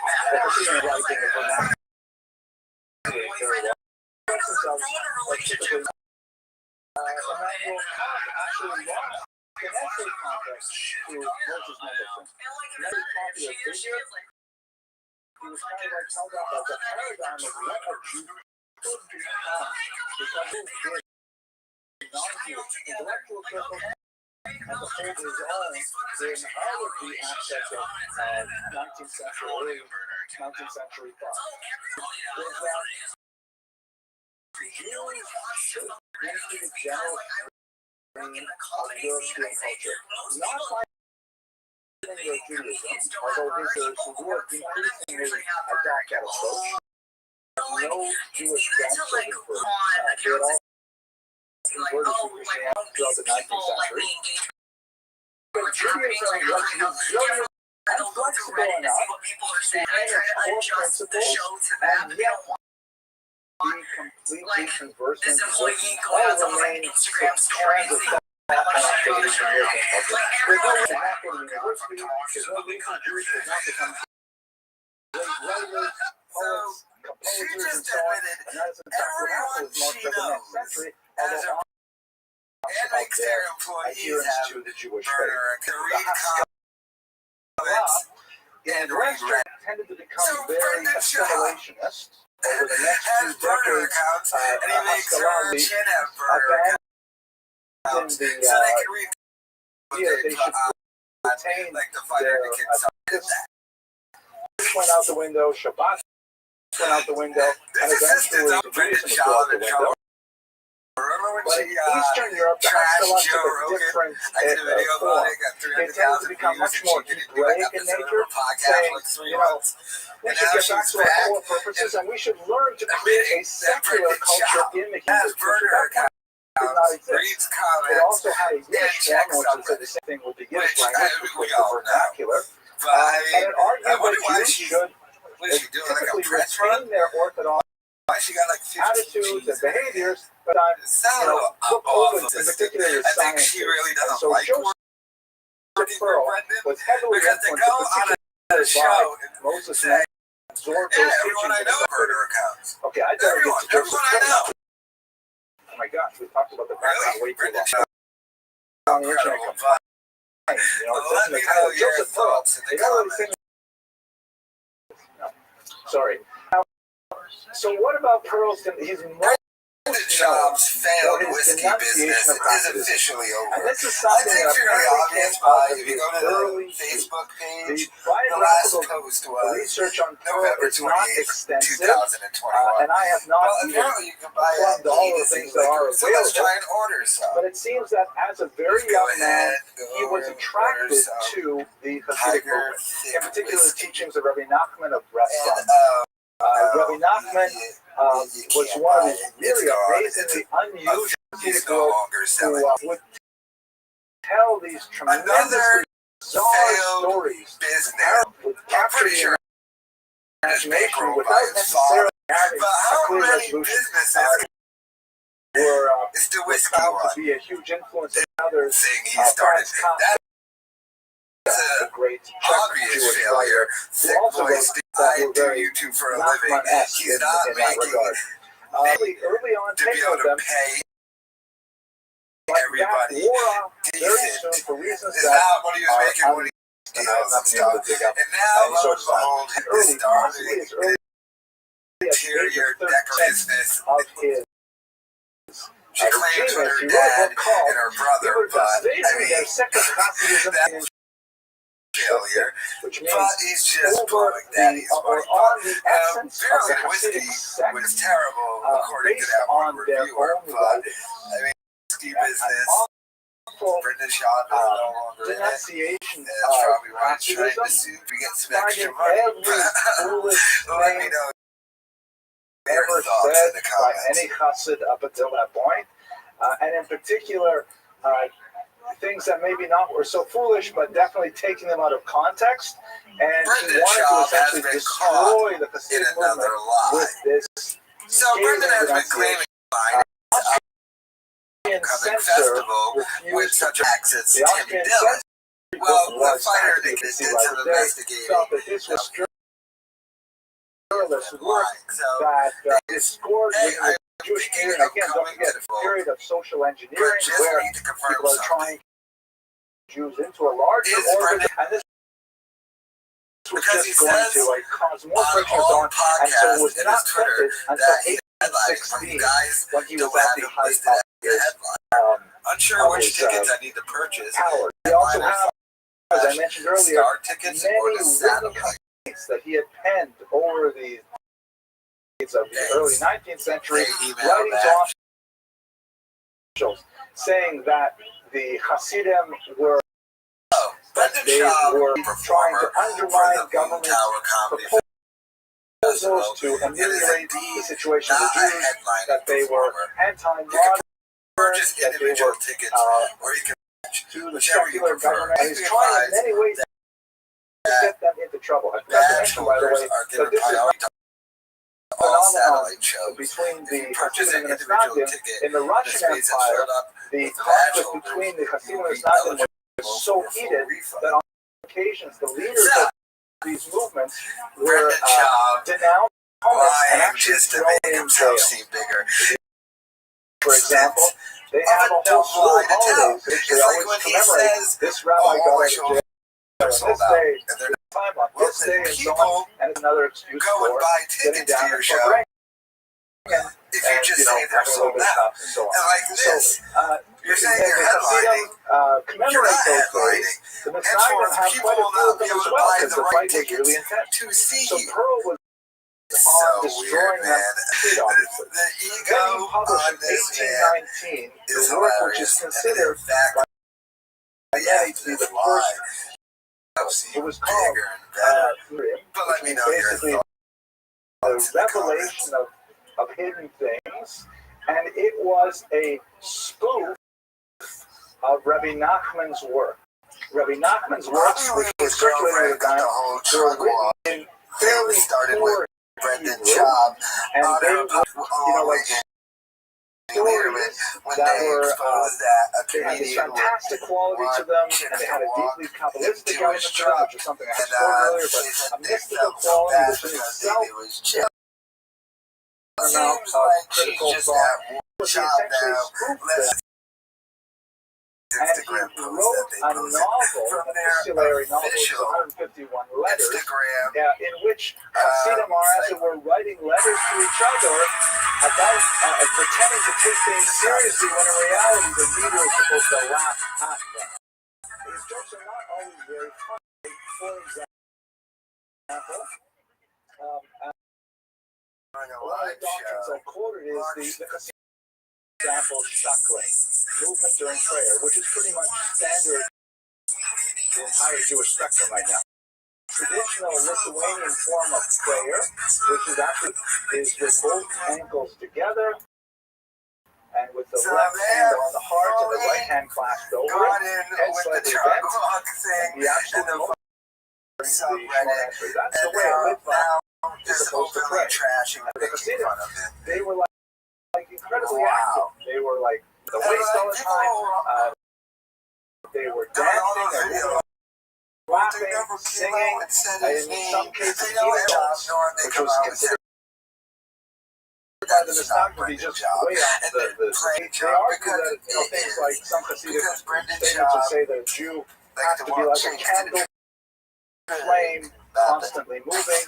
Kol atzmo sa'ai kamarna Hashem on my bones by you, God, the bones is moving. But the Egalitarian says the reason why they do it is intercourse.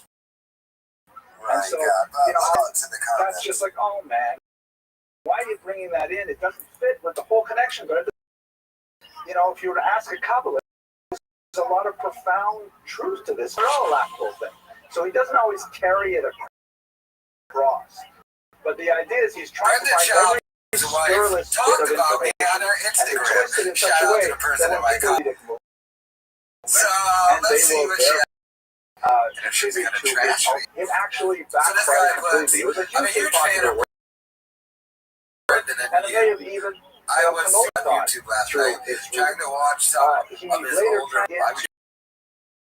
Yiddish to make it more widely known. Apparently, some asshole started a page that bashes you guys, basically saying Brendan is a character in this book, and also in a sequel to be published a couple decades later.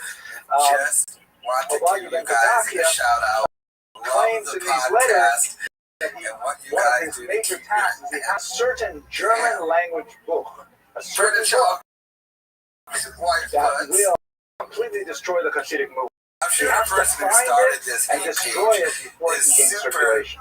Now, of course, the book that he's referring to is the first year, on the essence of the Hasidic sect and finished on their own text. So it's a self-referential thing where so they had all the time in the world trying to get more to go out of their way. People they probably unusual they were. So the sense of his activity on a but he is also quite public in his denunciations of things like, for example, the charity, which is very popular today. It's a charity in which money goes to in Israel. And also, Hasidic marriage, but not necessarily so. And so he was saying this is promoting dual loyalty. Training gold, hard-earned gold, things like that. So he's made him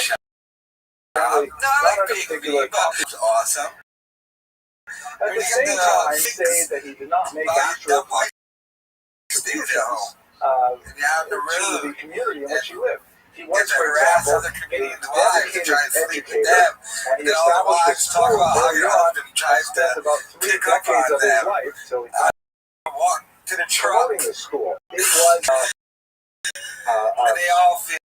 our standards today. You might not think like, sure it's appropriate, but it was modernized. It was a secular religious school. He himself, by the way, was a builder.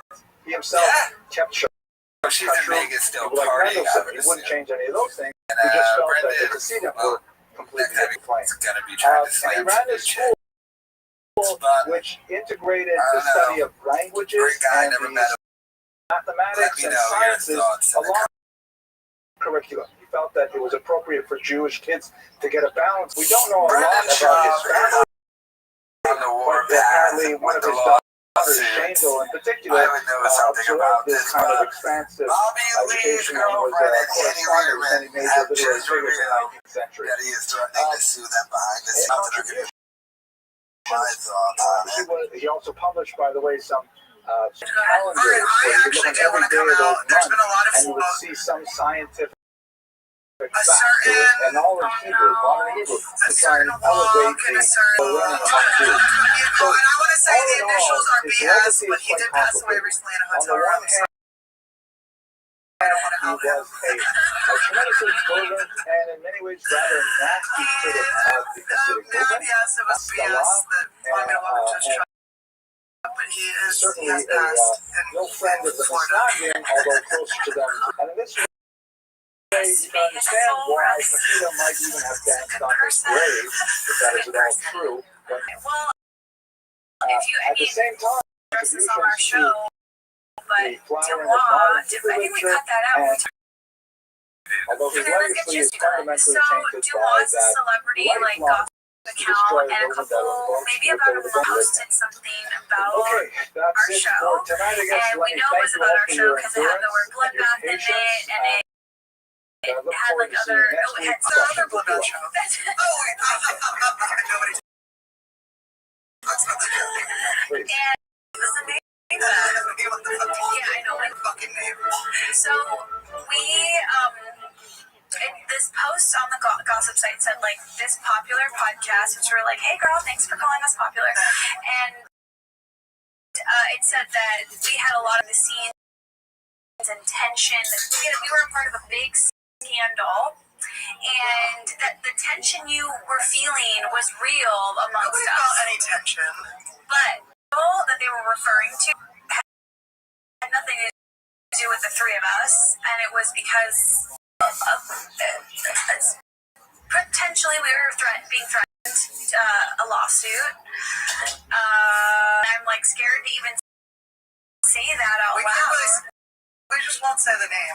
We won't. Someone was like behind the scenes threatening to sue. Like, we never want to address like certain like either rumors or things like that. But genuinely, from the bottom of my heart, if someone were to just point blank ask me even the craziest question, I have nothing to hide. Like, ask me. I'm not. The threats, right? Actually, Whatever the threat is that we don't want to talk about because we don't want to like add to, because even the thing that started it all was really just an anonymous anecdote. I'll say this to that person. Yeah. That person who threatened us, I'll say this. You think you have a one over me? I can dare you, motherfucker. I dare you. Let it out of your chest, because that is actually not a real threat. You think you're threatening me, but it's kind of, that information's already out there, you little bitch. Can't confirm. Yeah. She confirmed. Bobby can just my currency, money, my currency, and where I see value power is in jokes. So I'm bitch. So come after me, you got your funny piece of shit. Come for me, I dare you. So, damn. Well, just outs everything. We're talking about Brendan Schaub, definitely. Kind of welcome to the truck. And this is the reason why Brendan Schaub has gotten so happy. And this is why I'm threatening to sue them. Brendan Schaub suing YouTubers for frivolous things like copyright. That's one thing that nobody really will ultimately care about, especially in the comedy community.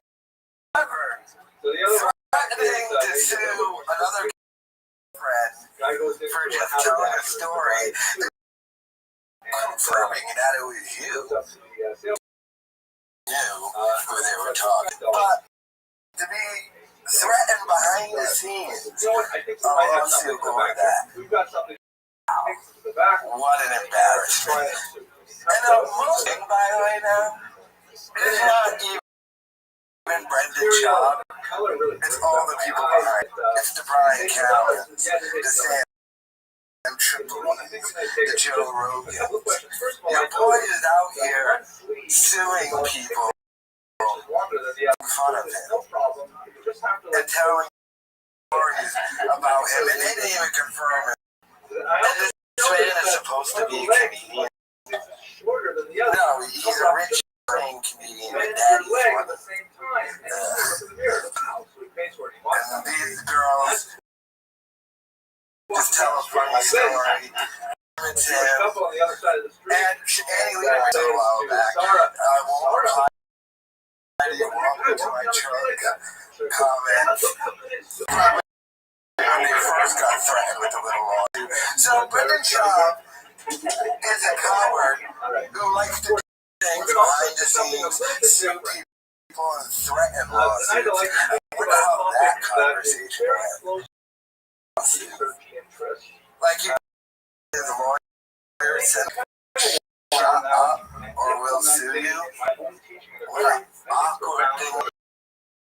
If Brendan's job is in such an open with his wife that everyone sued, it's fine. His wife doesn't care. Why all the lawsuits? I just find it hilarious that this dude behind the scenes threatening to sue his wife or girlfriend and another comedian. He didn't meet him as just a comedian. He's threatening to sue another comedian for where she never said it was him. Oh, in this video, she pretty much just said confirmed to the RPS. Because it's an easy thing to know. All the idiots videos I made when they were like, his name, how do you know what they're talking about? It's like, dude, do you know what 2 plus 2 is? What that equals? Can you see the forest or the trees? Can you but it's obviously we're talking about Brendan Schaub and behind the scenes trying to do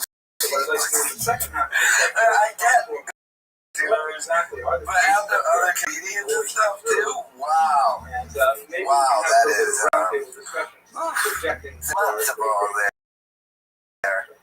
I wonder like now that this news has come out causing a rift within the comedy. Like,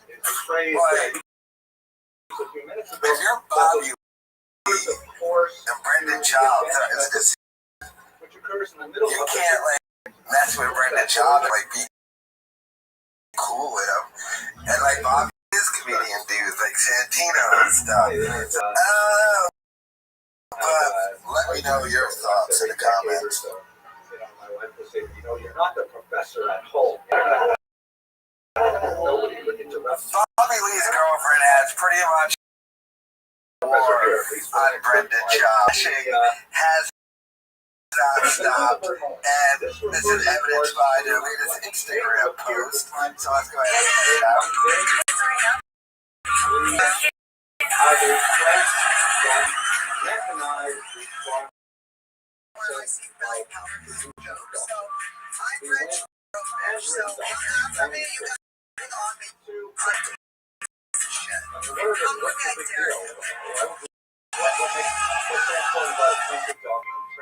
That is them. Talking about Brendan Schaub and with the homeless cat gift and the I can't talk thing. They have declared castle war essentially, but Brendan daring him to sue them. As you know, Brendan Schaub, they exposed that Brendan Schaub has threatened behind the scenes to sue them, but seems to ring it. Will Brendan Schaub ring it? You do know he does like people to make fun of him. Let me know your thoughts in the comments. All of a sudden, it'll be a very rare manuscript. It's always all over the place. Changes things. You just watched Brendan Schaub's new special that released on YouTube, The Gringo Pop. So I think we have to talk about Brendan Schaub's first special. You'd be surprised. And as atrocious as that special was, there was not these more in it. That was actually kind of fun. I think that only the streets have out as just the YouTube. The literary elements of our faith. Now, by that metric, this special is much more democratic. even worse. My God, this is terrible. Rapid.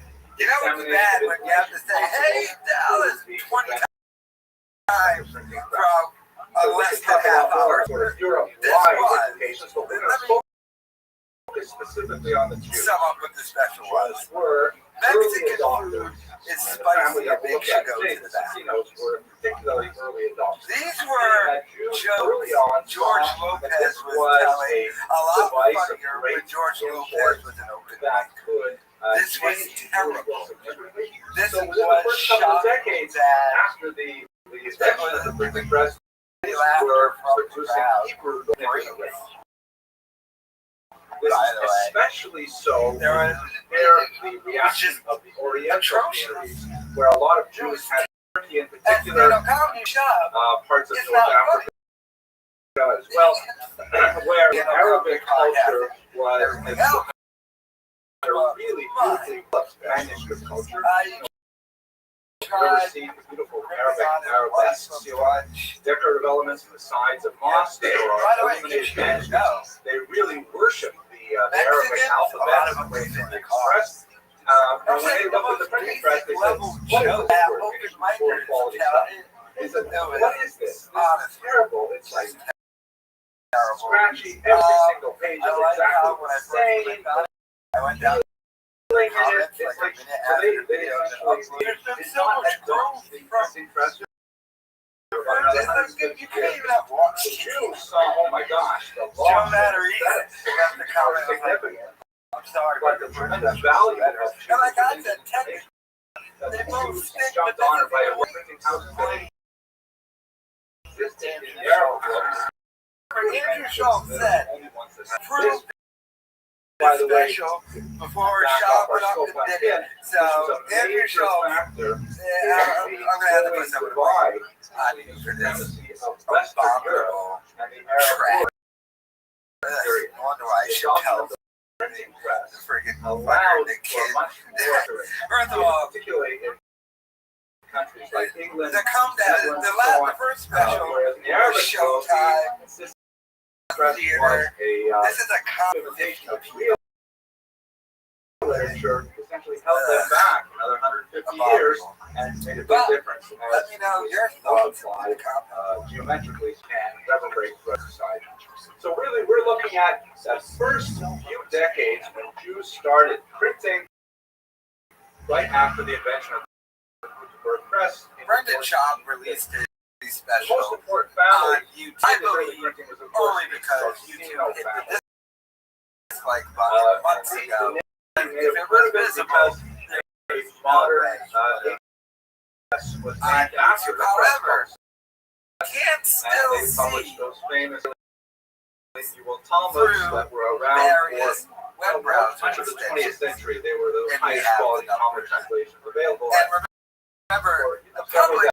But that's not internally, crew. No, commemoration. This isn't just the haters. This is just general opinion. So, when the special was at, they first appear 265,000 in Spire. It had 17,000 likes and 33,000 dislikes. Now, I believe when I checked this morning, I now up 89. So the dislikes are probably. So he is being racial on his own video. Special school. As many people are disliking that might. And something out of the right. Anyone you being able to see the dislike area. That's how much they dislike. We don't know exactly. I want to know that it happened. I don't bother because that's what I were expelled. And who cares? But the Sino family was already fairly. That was special. I think he was very in that first one. I like how Joe. The family continued to be fairly well.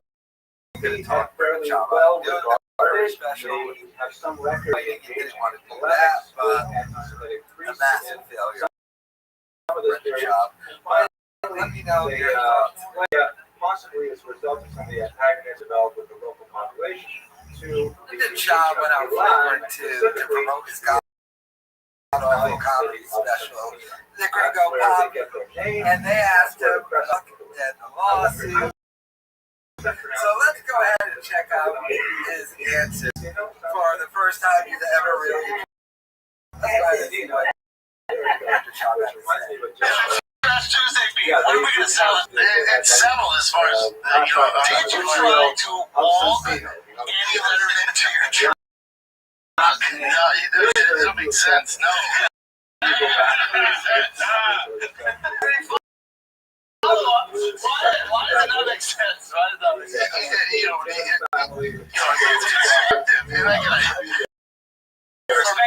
For it to get back to me, it has to get out of control. I have nothing but love. I have no idea, what her issue is. narrative, that's how she feels. Yeah, good, I get it. Yeah.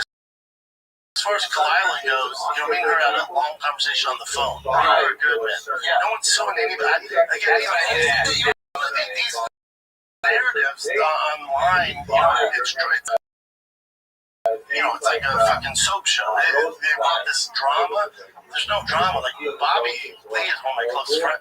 Me and Bobby talk about. No one's been more supportive when I started than Bobby Lee did. Right. Besides nobody's been more supportive. So when it comes to Kalila, I didn't have her number, Bobby. I go. So I called her and we set a conversation for over an hour. Me and her are good, man. I know about the secret sauce. Kalila is of Tiger Belly, the Trash Tuesday. She's such a smart girl. No issues. As far as suing communication. Did you see the clip that they put out? They were very angry. Yeah. But at some point, if you want to know, come to me. The person who had the name said, well, and they said that you had like some dirt on her or something like that. Like, no dirt. I don't know. They're making this up. But when it comes to Kalila, it's like, I don't know. Again, I don't subscribe to social media. So if she's getting that news and she subscribes to it, I would be upset too. That's why I told her. See, I'm like, I get it. So me and her straight up had a conversation. But see, this is the problem with you being like so detached from anything that happens online. Is you don't get to correct narratives about you in real time. Because if he was living in Vienna, everyone's called Vienna. Like, this is probably the first time you've ever addressed what they said. But who else is going to address 14 different platforms? You can just go on and that's wild, that's not true, I'm not saying anything, there's no lawsuit, I called her up and squashed everything's good. Instead of they put it out there and then never address what is out there, and what is said by them is real. Yeah, you can do that, or I can just call Kalila direct like I did. No, that's squashed between you two, but the people that have seen it haven't seen it get squashed. So they just believe that thing that they tested is still real.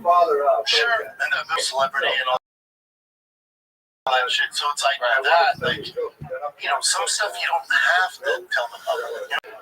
Me and Kalila are cool, Bobby's one of his friends, man. So it's like, with that, when I was coming to comedy, and again, I get all of it. When you have this, do you drive a truck? No.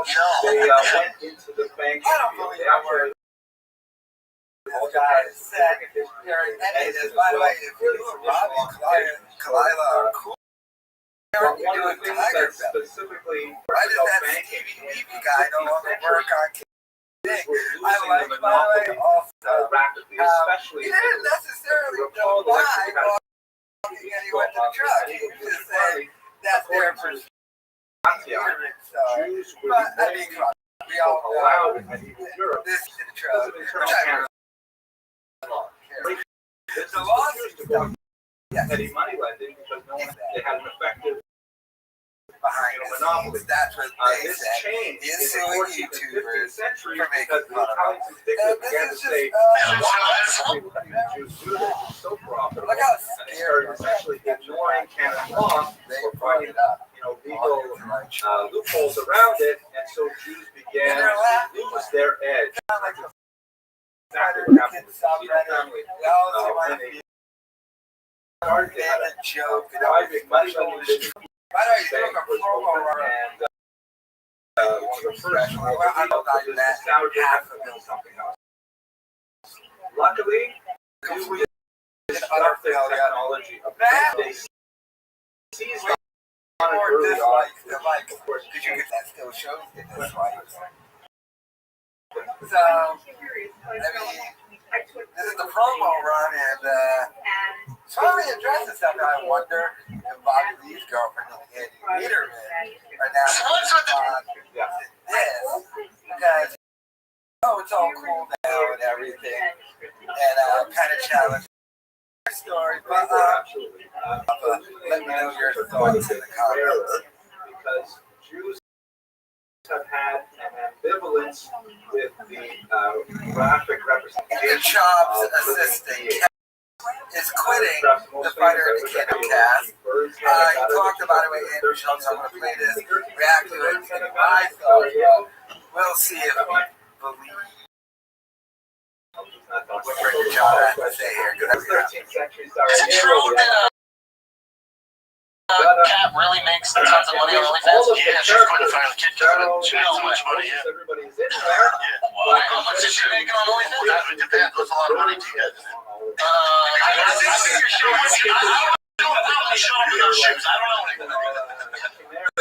I thought you were teaching science. I want OnlyFans right now. How dare you tell her? No, I mean, that's a lot of money. All right, no matter who you are, I'll tell you right now. She makes over $100,000 a month. What? And she was still working. That crazy? Her feet, her body, like she's a pretty girl. Yeah. I thought the feet was the thing. Sharp feet, and I give that is what they want. She didn't show Gucci. No. I think just like lingerie. She's a man, but you know she does her thing. She came in. I get it. Good for you, Kat. now, here's what I really want to say. Sensino's jump on He the can't afford to pay her anymore because he's fired shit. He's running out of money on that crap network. You have to remember, he no longer has any Showtime money to that partnership deals anymore. So he's just relying on. Is it true that? And if he was just a guy with a YouTube channel, he'd be making a lot of money. But he has managers, he has to pay Brian Cow and all this type of stuff. Really, I think is starting to run out of money. But he's got daddy. He can ultimately no problem with it. But it seems like she's getting out of there. But I wonder how that's going to work because the only reason why people follow her on OnlyFans is because they're fighter and kids are taking a stick. Her numbers obviously going to drip so longer on those shows promoting. Although you can never really promoted it on there. Anyway, I like how she got mad at Rogan, but it's really Brendan John who keeps saying great up there. But I don't know your thoughts. Tremendous amount of concentration, spiritual energy as well. That is really a great thing to behold. Even the It all, and it to his defense, when Shaw had a problem with or even saying his name, and by the way, I neither confirm or deny that that's to this day. What you guys said his initials was BS. And then Annie said it was Bob Saget on the live show. Well, and then no, why BS? that really gave it away. Yeah. Is that you guys said that he's not. And then you guys all started laughing. No, but I know there's like a meme. I know you think it's funny. Yeah. But there's like a meme that everyone's like, he's a George Carlin. He's not about it. He's not That they necessarily said right. To this day, you never said his name. I never assumed. I didn't think that it would escalate the way that it did. I also didn't realize that the brunt of the punishment. Because nothing, He didn't do anything. What? made the materials more available. See, like I'm saying, there's a whole bunch of behind the scenes shit happening. This is a copy of Did Rogan start working and shit behind the scenes? it is a couple of days back. You can see a lot of the conventions that become standard. Anything. Here's my problem with this. Rashi here printed on the inside bindings. What I'm saying to you is that I have nothing to do with any of it. I don't get that thing is about you don't like being put right on. That was not in the middle of it. I was being screamed at and get your bitch in line. yeah. Oh my God. Oh! Shit! He called that nigga and said, get your bitch in line? After he tried to fuck him, your bitch? Wow. And my point is fear Bits of type space. There's no results because no, there is no. I mean, I call Shaw like all this squared away and everything is fine because we already talked about it. promise was that he would never talk about it again, and the next day he went on flagrant 2 and then talked about it, even though it was in a complimentary way. In a complimentary way. I don't feel like we've said anything bad about him either. The point is, was there a text alluding to possibly? There was. Did it freak me out, and did it make me think, oh shit, small thing to Zoom, but was there a lot of misunderstanding from his team? Yeah, but we talked it through, but the truth is the truth. You know, it's all squared away. So, you guys, By the way, after this, it's not squared away.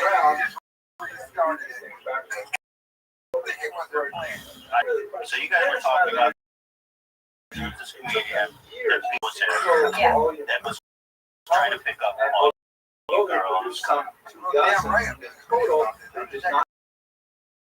Sleeves, whatever, right? So he called you. They wanted to create a print. Get your woman in line? I mean, what kind of fucking animal does that? That's fucked up. Why didn't he call you? He has your number, right? Yeah. Fucking podcast.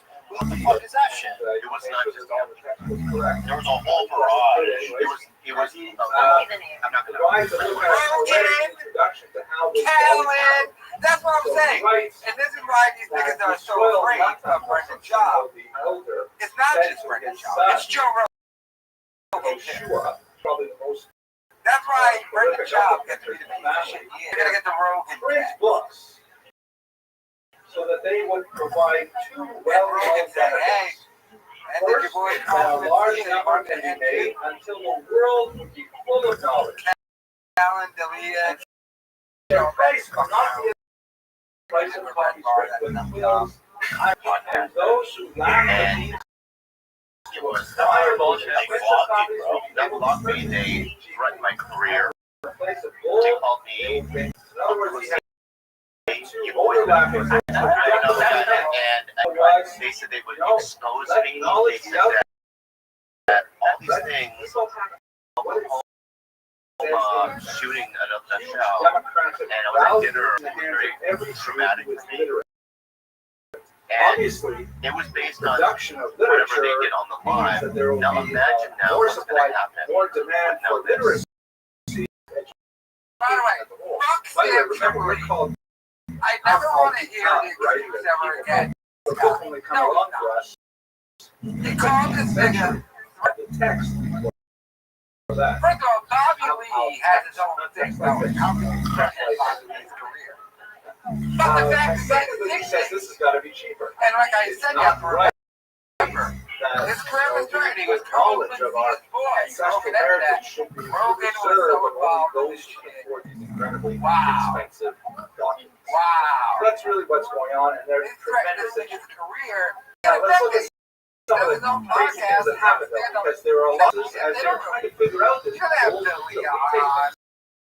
or for granted that we have 5 centuries now of figuring out these inventions. But let's start with, for example, look at your management. who has homes? If you have someone who writes a book, I think it's good that you're saying that because all of them usually I meet these guys all the time. But to be fair, They live in there.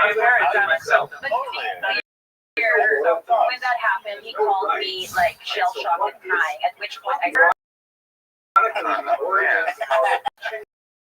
dramatically. Hey, Bobby, you're the best man. The best. No, it's true. It's all the way he's like being spoken to. Makes you want somebody that again that can't feel anything. Say that again for people. We love men that can cry.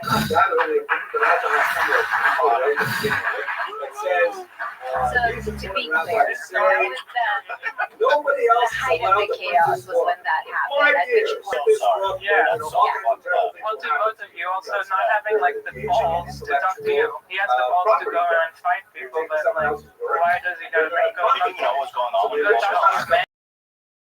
What are you guys talking about? he didn't know what it was happening. I don't. No, number one, I don't hear. First of all, people were saying, listen, don't you try and put they were this like, book we in have text evidence. yourself and put it in your local community because So they there's the ideas. So they said 300. whatever of evidence. So that was one of the I can't first even things read, that you bro. had to work with That was freaking 300 pages. copyright. I got barely Are you kidding me? This is where I think there's a disconnect. I recognize this page. There's a disconnect between the information he's being fed by his team. I don't think it's all him. Like, he's just like, I have 300 pages of proof of an IP address that lets leak Bobby's identity, that link to Bobby's computer. I was like, do you realize how stupid Bobby is? He has photos on his iPad. You know what I mean? Saying that, and basically that we've launched an attack on him for the past 5-6 years. And I told Brendan, I was like, Brendan, with all due respect, like, why would we company dedicate 5-6 years to this on Reddit when my sweet. So yeah, he's trying to buy yes, and at a point where it's like, well, is this these are very beautiful. 5 or 6 years. I've been on Reddit. Why is it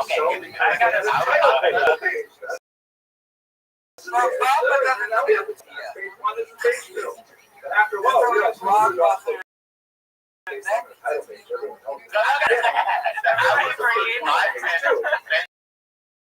First of all, number one, I don't own a computer. I don't even know how to find that. Number two, I don't know how to get on Reddit. I asked them, how do you get on it? What is it? You know, I'm just not tech savvy. You know, it's shameful. Shameful, you're not here. What do you like? So, like, you are so youthful and you're still so soft. So he was like, you're doing this. Trace the URL back to your house, and you're the leader of this Reddit group. I'm like, bro, first of all, if you look at from what I hear, there's just a puppy as well. They're destroying me, so I don't need it. I'll tell you something, As someone who's been in technology my whole life, people that don't know fucking anything about technology say that shit. Yeah. It's impossible to get that. Right. When anybody says they have proof, I get bullshit. I'll get a scenario by saying I think his team is giving information. That's ultimately what him and I were able to find common ground. It's like, look, I think I'm receiving wrong information, and I'm like, I can understand that. I can forgive that. I don't understand why Bobby Lee said, first of all, it's copyright. They kind of are doing it in their own way by doing it. They are going English on this podcast. I'd be like, thinking you guys my friend call. How do you get the cancel that on the opposite side? Yeah, Rogan, you don't want to allow Rogan to They just cut the image here at the top. Walking with a bag of shit. It was on the right side. And it didn't bother them to have the naked cherub decorated with copper. That's a ridiculous form, but this is a wild west there. Finally, the Brendan Schaub lawsuit is officially over. Brendan Schaub filed this lawsuit 2 years ago, and we got a decision from yesterday. I'm read this decision. I'm not going to go through the entire thing. It's a long legally thing. Let's just get involved in a big way. Since administration videos are unlikely to function as substitutes for the copyright, the original potential derivative markets, the fourth fair use act is just someone else.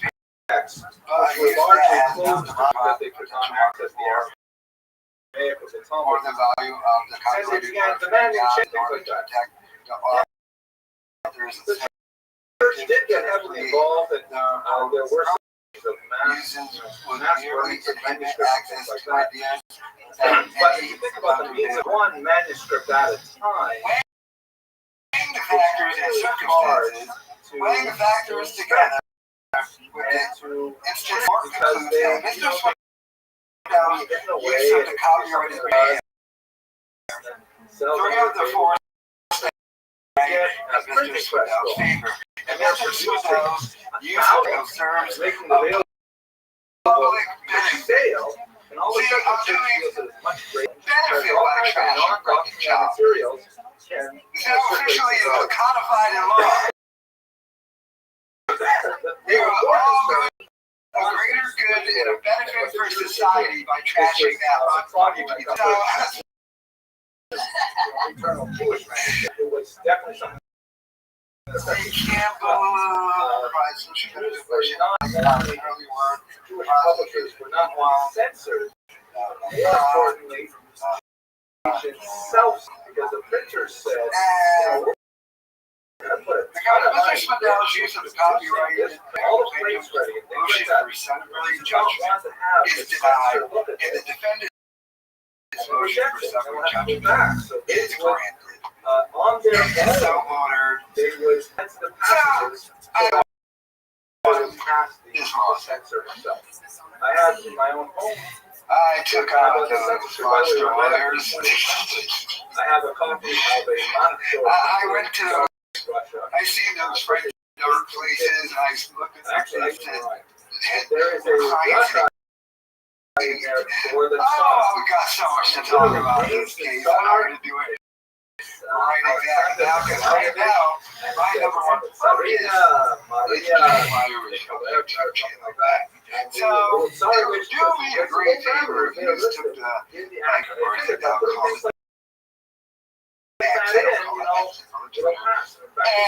just, tweet at YouTube, please reinstate Unique channel. I've already sent them all his documents and stuff. Hopefully, I can get my channel back because they were only taken down because of this lawsuit. I have one. The judgment is in my favor. How much money do you think you spent on it? How much money? How much did he get ripped off by his rep?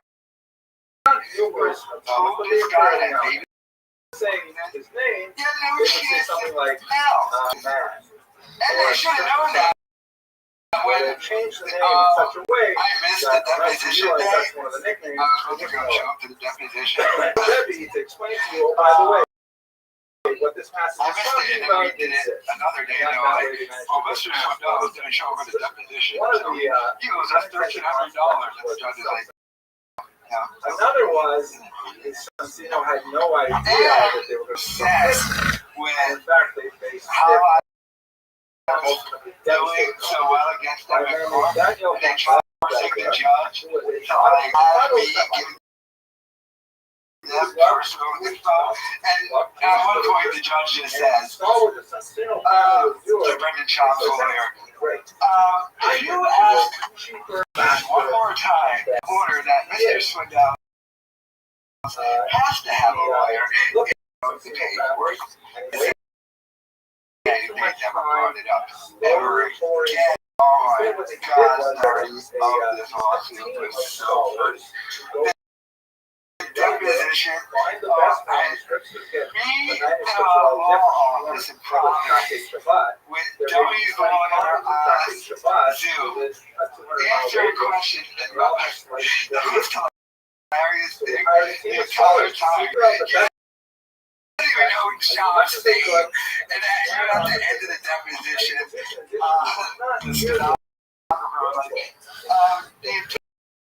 wrong name. Okay, I just pushed this and they asked and to get my permission on the exam. I mean, this whole thing was every 2-3 years to begin with. Or you can put all your money down on the table right now, and you can have the full shot. Super Bowl video. Big, massive In which you got caught flipping the chick. His phone, by the way, it's not like I created that video. That video was on the Fighter and Against subreddit that had subscribers that I read it.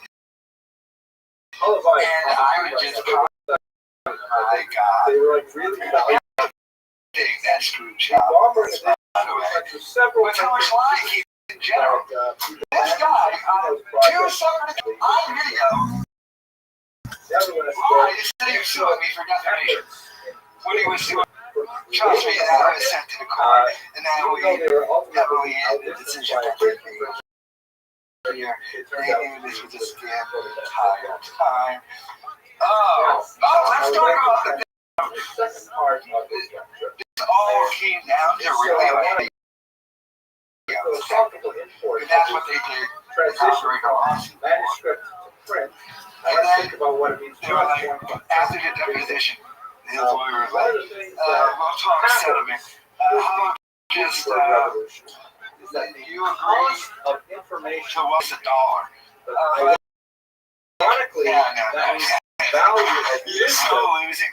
It's not really that in any way, shape, or actually going to my new channel and everything. You're like, you want to go after your channel, you should probably bring it by.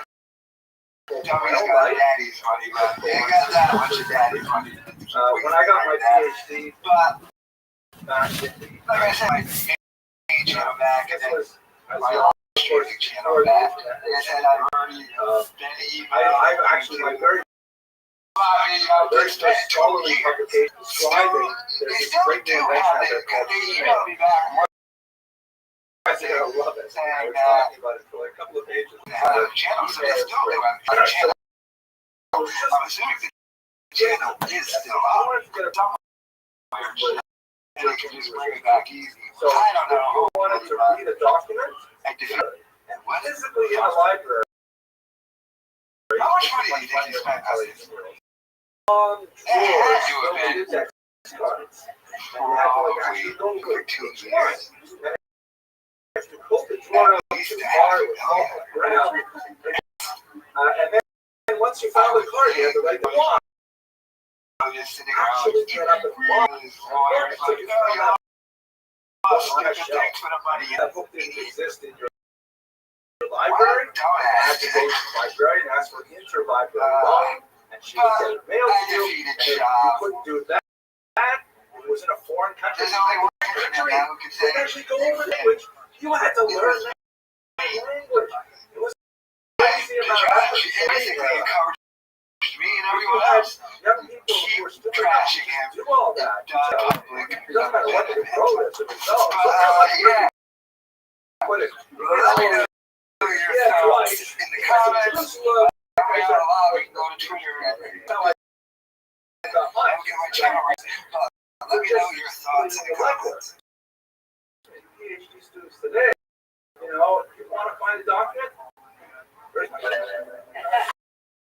it's in Swahili. Oh man, there it is. Now we got shot. So His failed live show. 0 points to find information. Now the fun stage. Now the how do something useful that people can actually benefit from? That's what I mean by the cost of information drops precipitously, but the value of wisdom is much higher. Let's see what they can do. You know why? Because he was on the phone. Because I knew like that and you were excited. So you want to make it up. There are some unusual kind of questions that you can actually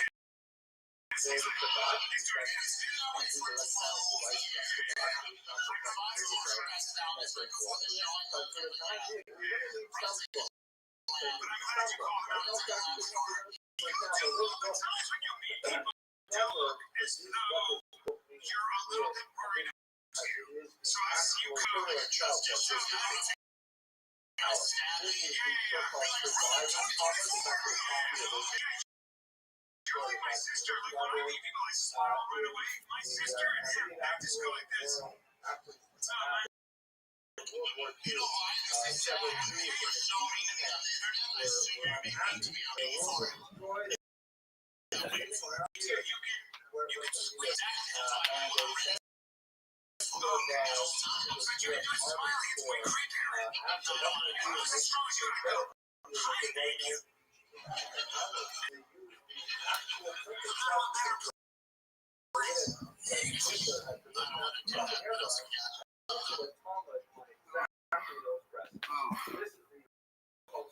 Brian Callen looks like the First of all, Sean, what a dog.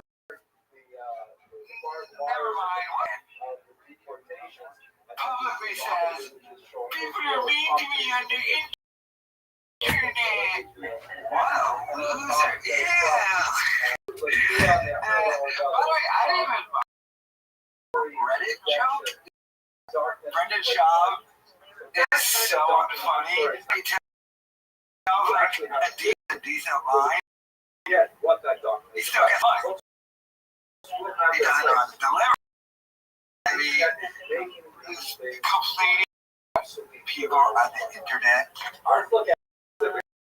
That is, Jewish world is changing. What a pathetic public. That's all other sad things. So first of all, it hurts my feelings, God. It's like, I mentioned earlier, weren't you at USC? You're complaining about people being, and by the way, no one's ever really been Brendan Schaub. Brendan Schaub has not gotten what is the greater character? 1/10 of the harassment that others have gotten. Guys will get from their subreddit or any other subreddit.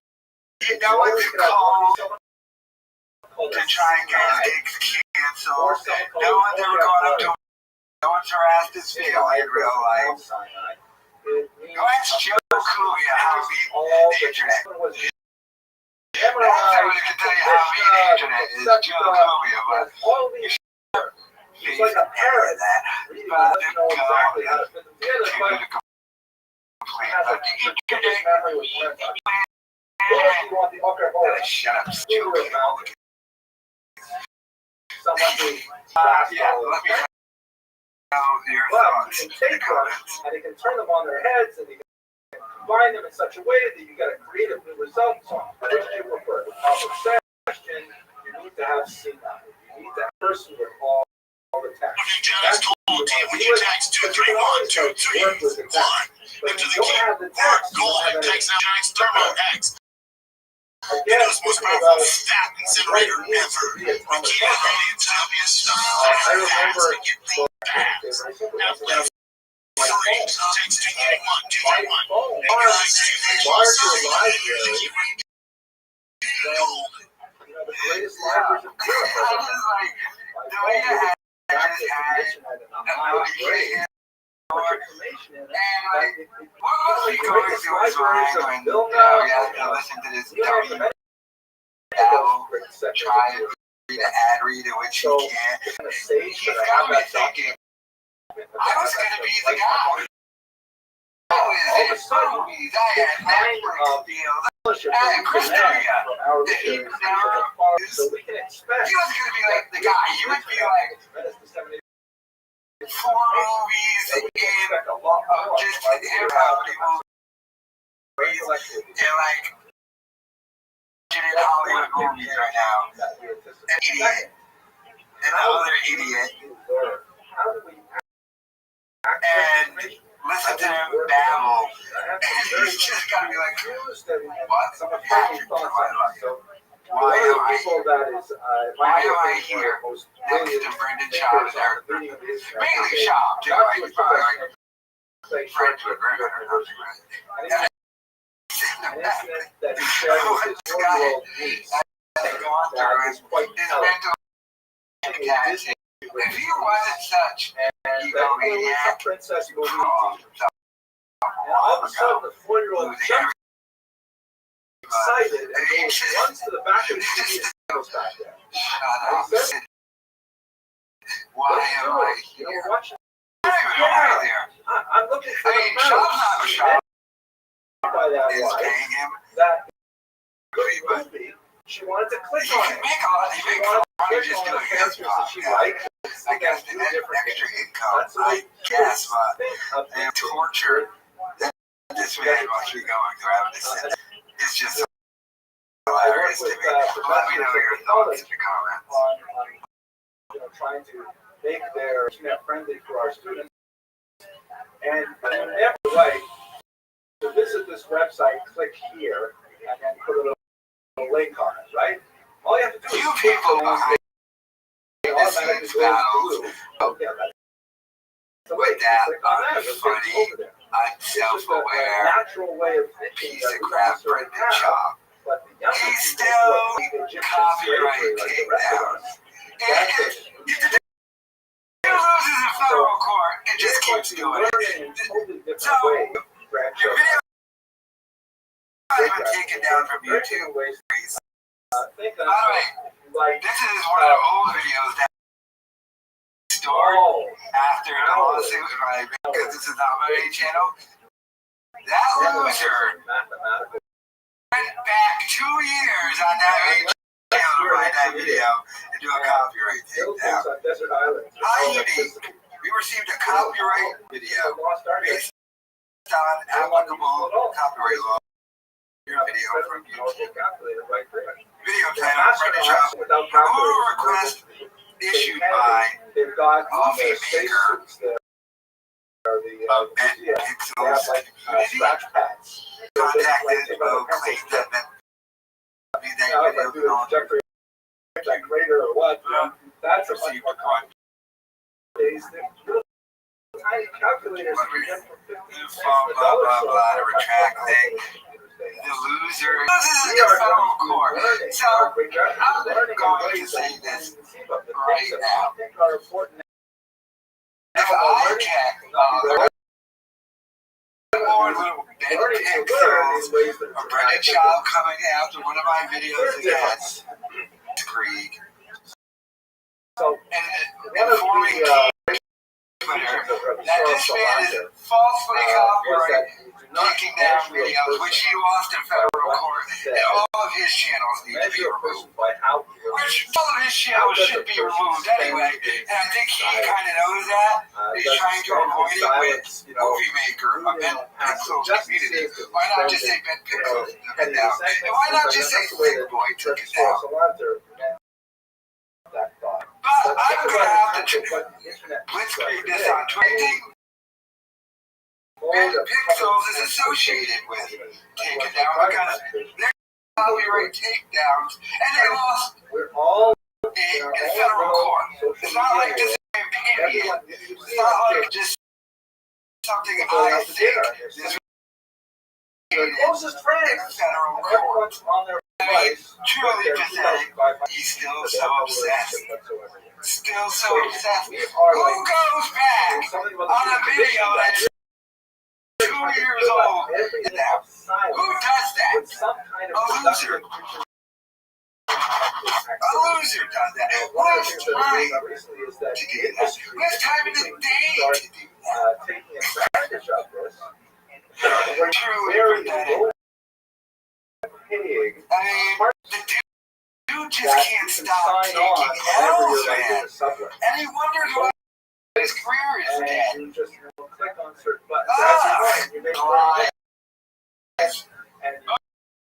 understand baseball. But your son's probably going to be a tard like you. What are you talking about? Look at this idiot. I did that video of him fucking that chicken's number. By the way, anyone else who uses this Ben Pixels company, I'm going to tell TV. Anything Ben Pixels does, false copyright takedowns. So, anything they're associated with, take down all the YouTube channels associated with it. Because you're not allowed to continuously do it for your channel. The dude won't stop. The obsession won't stop. What an idiot. But let me which are real. Obviously, we have a whole slew of addictions as a result of it. The caustic effect it has on relationships and so on. We don't have to go into that.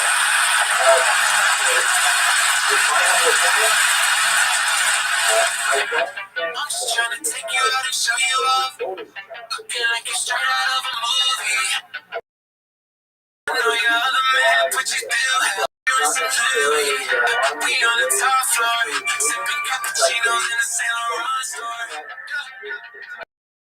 We on a higher level.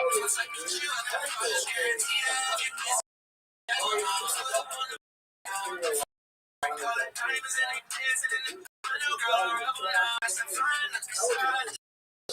class, rockin' around the party. Security behind it. Watching the girls, I'm sick of being modest. She like the hot. Yeah, 30,000 feet up in the sky. Cause you need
right there. How much? All right, now I understand it's so bad. He's paying money and shit. So that was a job producer, Chindy, who's almost 50. That was a little proud. The point of this, how much money did that video cost? Like, they had to hire extras, all the CGI and shit. But, like, see, this is the problem with Brendan Schaub and his media empire, so to speak. Like, I mean, he gave up stand-up. Thank you for podcast is what's going to be better. And, like, what, now he's into music. Like, by the way, they posted this video hours. Had 100 views or some shit. Who knows? But, like, even if this, like, this video or this take off, like, even if it did, like, I don't understand what the goal is here. What, now you're gonna get into music and do concert? What the fuck did I just watch right there? I watched fucking Asian Chucky's dad from Rugrats. Some special ed guy do a song called Black and Now, for tonight, this one comes from the audience. I have to thank our audience had some difficult times trying to make them work in context. This one was probably a lot funnier before we're common. And unfortunately, maybe I'll try to say it a little differently. What were they going for, like a weekend song? No, I already started. I just have to say it with the airplane hijack. But airplane hijack. So, this is one of the songs the rap they got their hands on it. and the president of the shul are traveling by horseback in 19th century America. Let's think of it like that, okay? The rabbi, the Kazan, and the president of the shul are traveling on horseback somewhere out in Montana, and they are surrounded by brigands. And the brigands kill all of them, as is the custom among these lawless, what do you call them? What's those varmints? These varmints. Okay, so we're going to give you one request before we shoot you dead. And so the guy says, well, you know, all my... I think Fred already figured this one out. I love to cook and I love to make men cry. And then on Shabbos, it's the highlight of my week. I get the students trying to get a nice like steak after a long day of making him cry. Like a reward. Just cry. I don't like to watch men suffer. I like to make them food, the tears, like that's the real secret. He's like collecting your tears. You tell me I'd like to say more stuff one more time. I'd like to recite the prayers one more time. So they say, okay. Because the president says, I just like, well, leaving Brendan Schaub and doing her own thing. Now she left with Chuck. Okay, well, you married her. So I'll see if I'm there with that. Another as a backup joke. Next topic is Aaron Lincoln. Fascinating thing. Used to be the primary sources that we have are British tax records, and they are remarkable because, of course, taxes deal with something that's very important to all of us, and so there's much more attention paid to life activities, specifically in the realm of money. Aaron Lincoln was quite a fierce man in 12th century, and that is including the kings of Scotland and the larger isles. It's a rather amazing thing that an individual Jew, a businessman, could accumulate so much wealth. It indicates a larger pattern of Jewish activity in the economic sphere.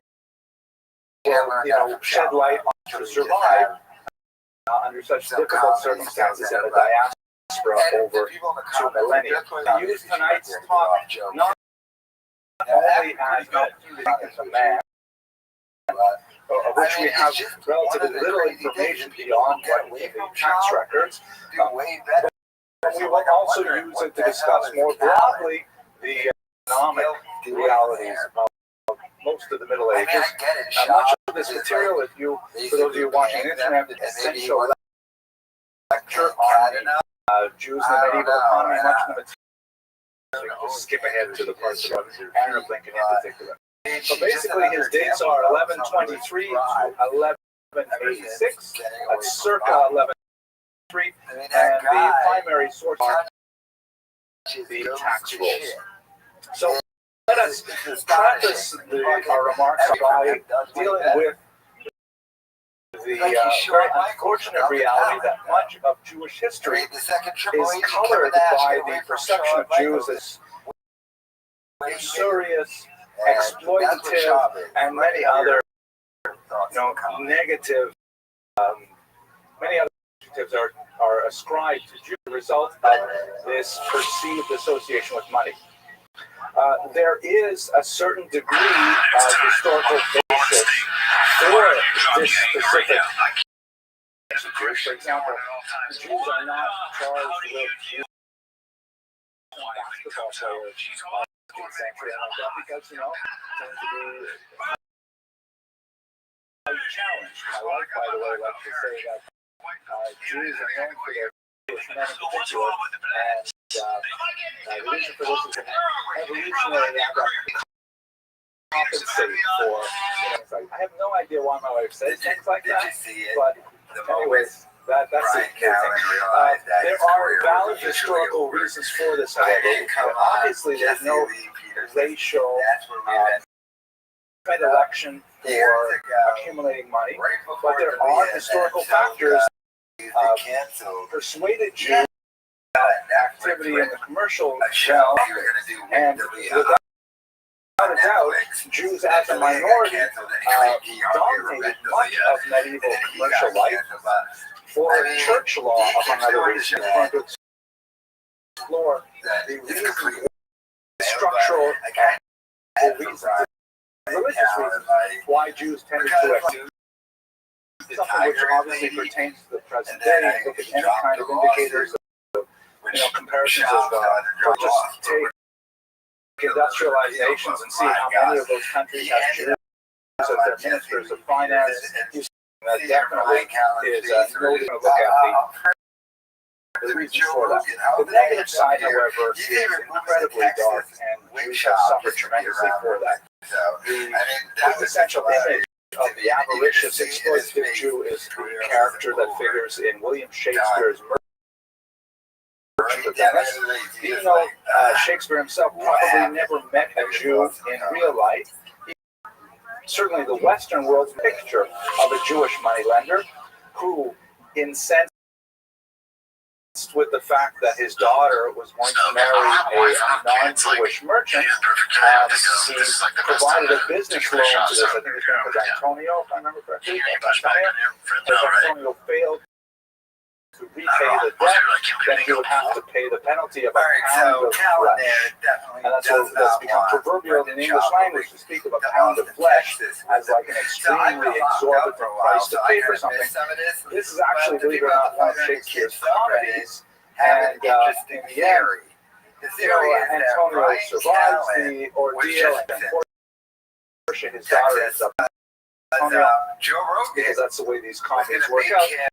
But the negative image certainly Shakespeare does not invent Shakespeare. That would be the case. Trope that had existed for about before he put it to pen. And in fact, to be fair to the bard, Shakespeare's portrayal of Shylock actually has some very deep images as well. I think it's a very mixed record, even though sometimes Shylock is portrayed as a highly unlikable character. He certainly has elements of deep humanity that Shakespeare's genius really shines through. Famous passages where he says in a soliloquy, "Pray I not believe, and I'm a human like all of you," and so on. Anyway,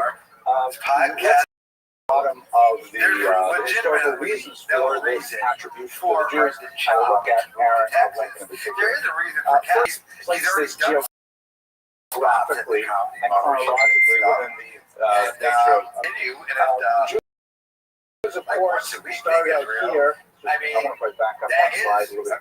Jews started, of course, down here in ancient Israel, and there was quite a bit of migration before the destruction of the Second Temple, Iran and Iraq, the region where the Talmud was written.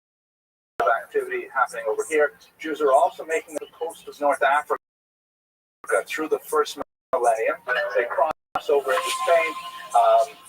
Before the Muslims invaded 711, there are Jews in Byzantine Spain already in the but there's a big movement of Jews into Europe sometime around the turn of the there is a theory among many historians that there was a great climactic change right around the turn of the first millennium, and suddenly much of the land in Europe are more Arab.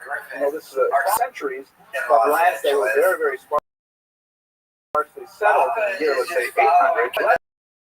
700, all of a sudden they're producing quite a bit of produce, and as a result, there's a lot more settlement.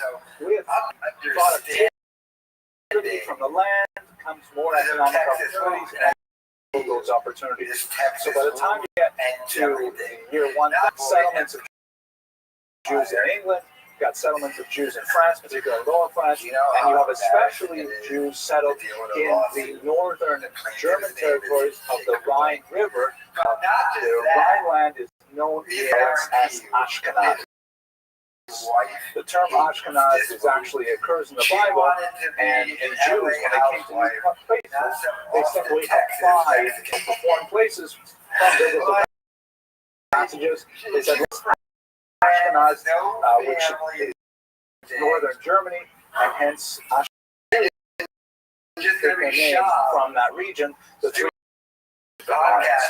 later, with the 16th century economic opportunity in Eastern Europe, so Ashkenazi Jews made their way over to the east. That's why many Jews who come from Poland, Russia, call themselves Ashkenazi in German, because they are the Ashkenazi tradition. We're going to focus, of course, on one of the first places we have settled. There are a lot of Jewish history documents that emerge from England, in which they're writing sometimes even Old English in Hebrew characters. So they have a tremendous amount of at the time. Now, looking at the important thing to start with is the fact that the Jews are overwhelmingly an urban people. There are very, very few examples in Jewish history that are agrarian. For example, here is a sheet music the text I got from 1913, and it's called Jewish Farmer. Who ever heard of it? That's the most ridiculous thing to imagine. It's not totally ridiculous. Jews, of course, were farmers in the Ancient World, and even in Babylon. And you do have pockets of bench places where Jews are farming, even to the modern period. Northern Galicia, for example, this region, Maramotas, places like that, where you do have a little bit larger population of Jewish farmers. But even when Jews are primarily engaged in ancillary agrarian activities like their dairying, right? Tevye, the famous character Shalom Aleichem, is Tevye their milk cooker, Tevye the dairy man. You can't do that. Actually putting back into the field. Very rare for Jews. What Jews do is they live in urban environments. I don't know. A lot of reasons why Jews prefer urban environments. Last night, why would Jews want to live in urban environments? we watch all of it. But give me a few. I said, what's the It's actually right. You know, if you're living in a far away, the next neighbor is like months away. That's not a good way to run something, right? You want to be able to live in a stone wall, like or something, so you can retreat. 25, you know, defend yourself. 15, 5. So much. You know how much? That's so crazy. And then I went back to 225, 22 times. Anyway, my lecture though. Let's get the livelihood out before the Parnassa. Obviously, Parnassa comes first. Why do you think you're so strong? Genetics and all that, I know, but like, it's weird. That is an amazingly popular, but unfortunately untrue statement. I'll tell you where that thing was. To the week for the Latvian audience, Jews weren't allowed to own land. There were times when Jews were restricted from owning land, but were not. It was a difficult income. Farming is a hard physical labor, and it's from 1 year to the next. It is not portable at all. What's going to happen is the Jews get kicked off the land as they got expelled from time to time. There goes all your wealth.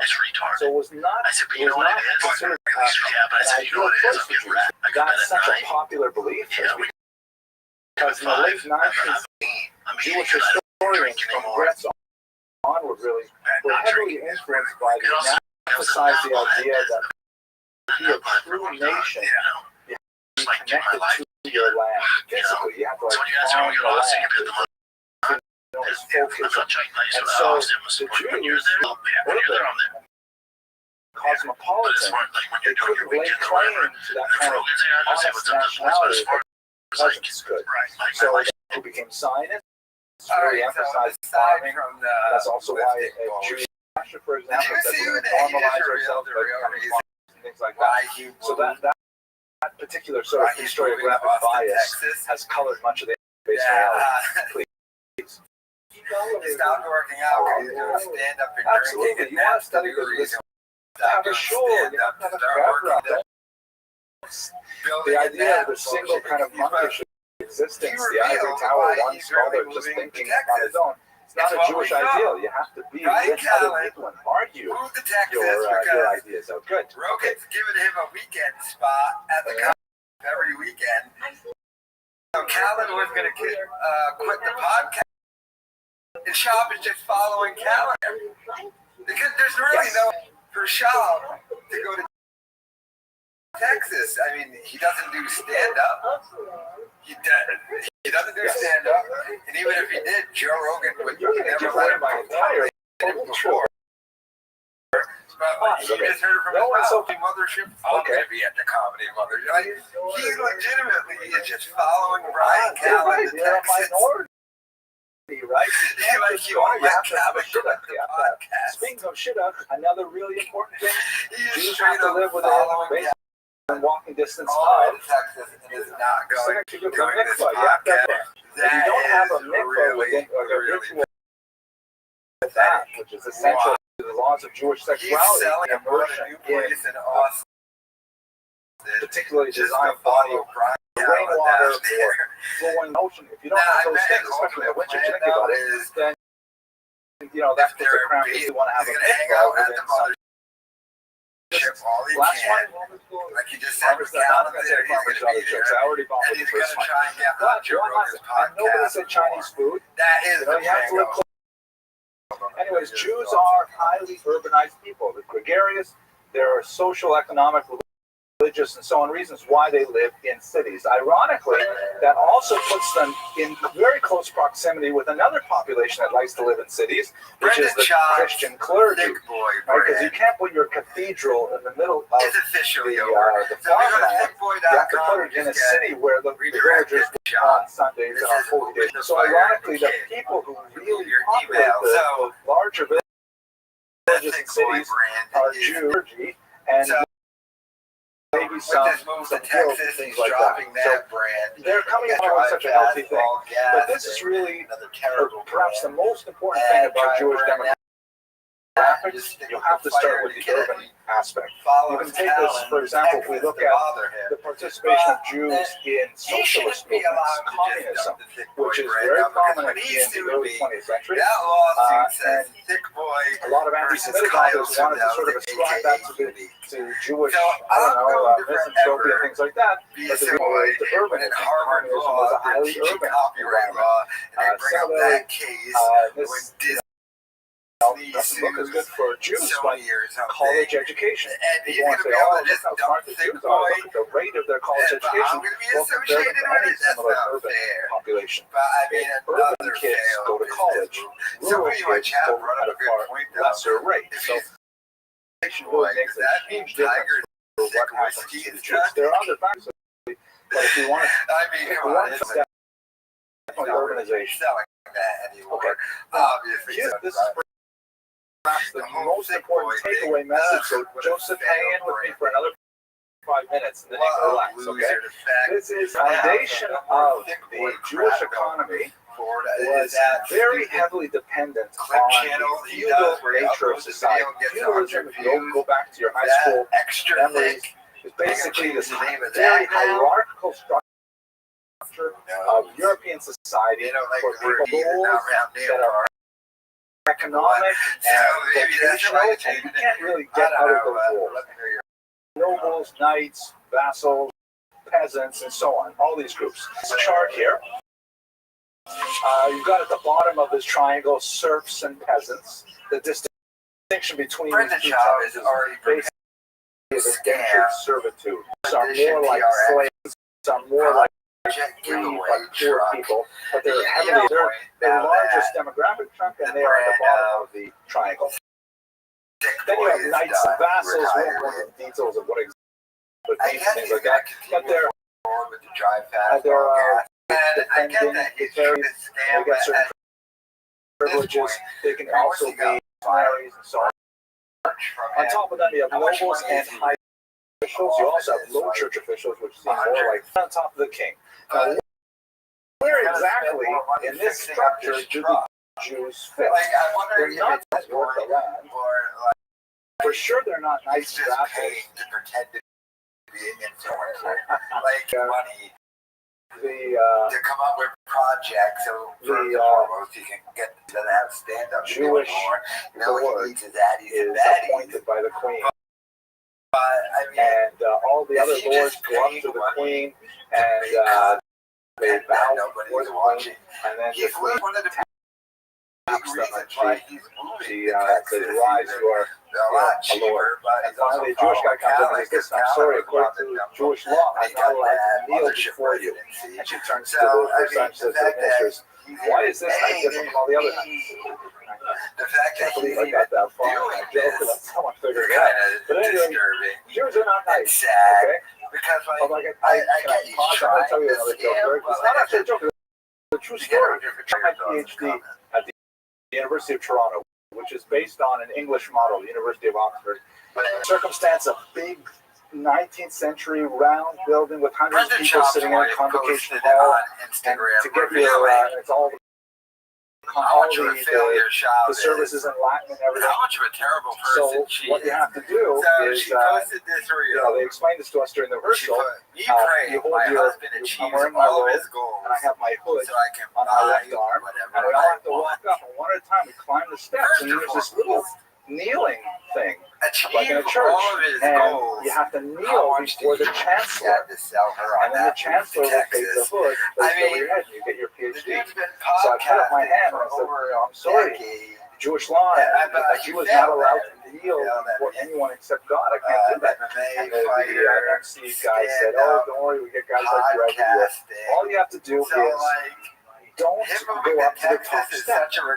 Just stop a couple steps before, and then you'll be lower than chapter. You don't have to kneel. It'll be fine." So I said, "Okay, I did that. I got up 3 steps. I didn't go all the way up. She puts the hood over my head and she whispers in my ear, Mazel tov." The Jews are certainly not the nobility or church officials, and they're not the king. So where are they? They are servi camera. That is the Latin term. The very common German term is Knechtskammer, which sounds great. Knechtskammer. Sounds like you're about to spill. I have some Knechtskammer in the back of my throat. But it means literally servants of the royal chamber. And this is the special deal that the Jews had in the medieval period. This is what you were talking about earlier. That was so important. Because the Jews were actively involved in commerce, they were actually accumulating cash money, which was primarily precious metals. Unlike the peasants, whose capital was primarily grain or pelts or wood or game, they didn't have cash. The Jews, though, by small money lending and other economic activities, they were actually accumulating gold and silver. So this meant that they were a highly desirable tax base for the king.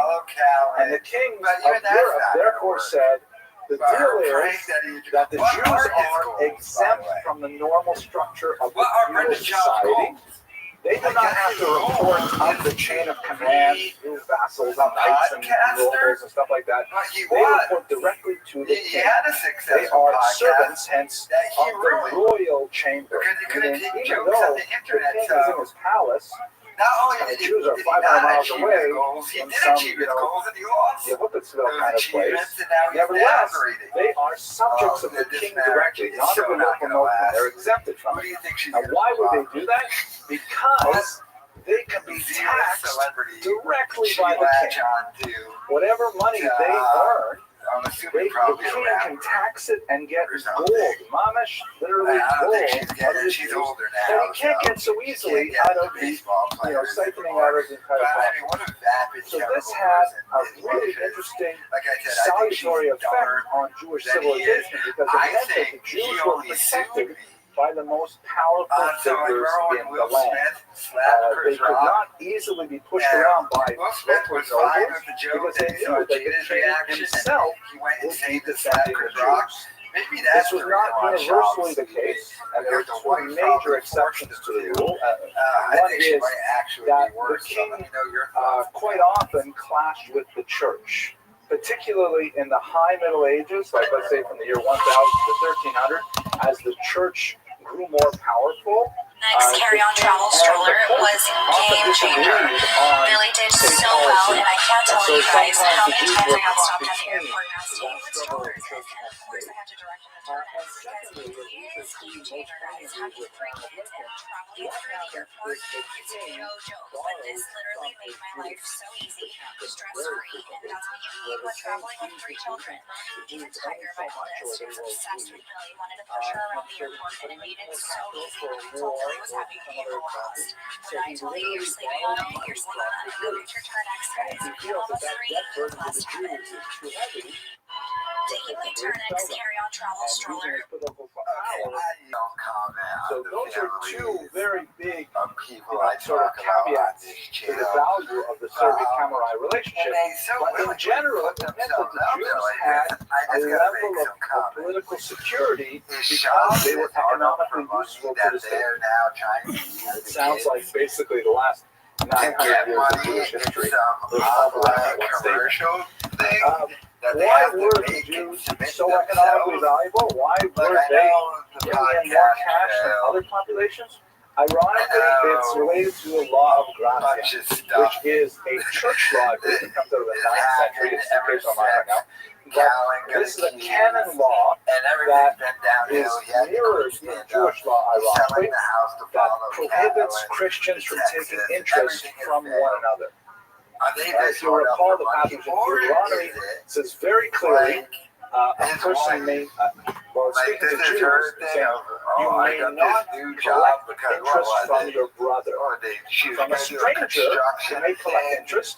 You may with not her collect interest from your brother. family, So or the way she Jews like you would interpret hire that, her as to in Christians, take over ironically, your house. Jews and interpret that stuff. to mean Like, that so Ruvain, it's a just Jew, her thing of, may not well, charge this is Shimon, my a job, Jew, so she interest. just doesn't sit If around Shimon the wants to house borrow all money day. from Ruvain, She's gonna have to get a Ruvain job can because they don't only live in do so with a Calabasas and completely going to interest-free Austin. loan.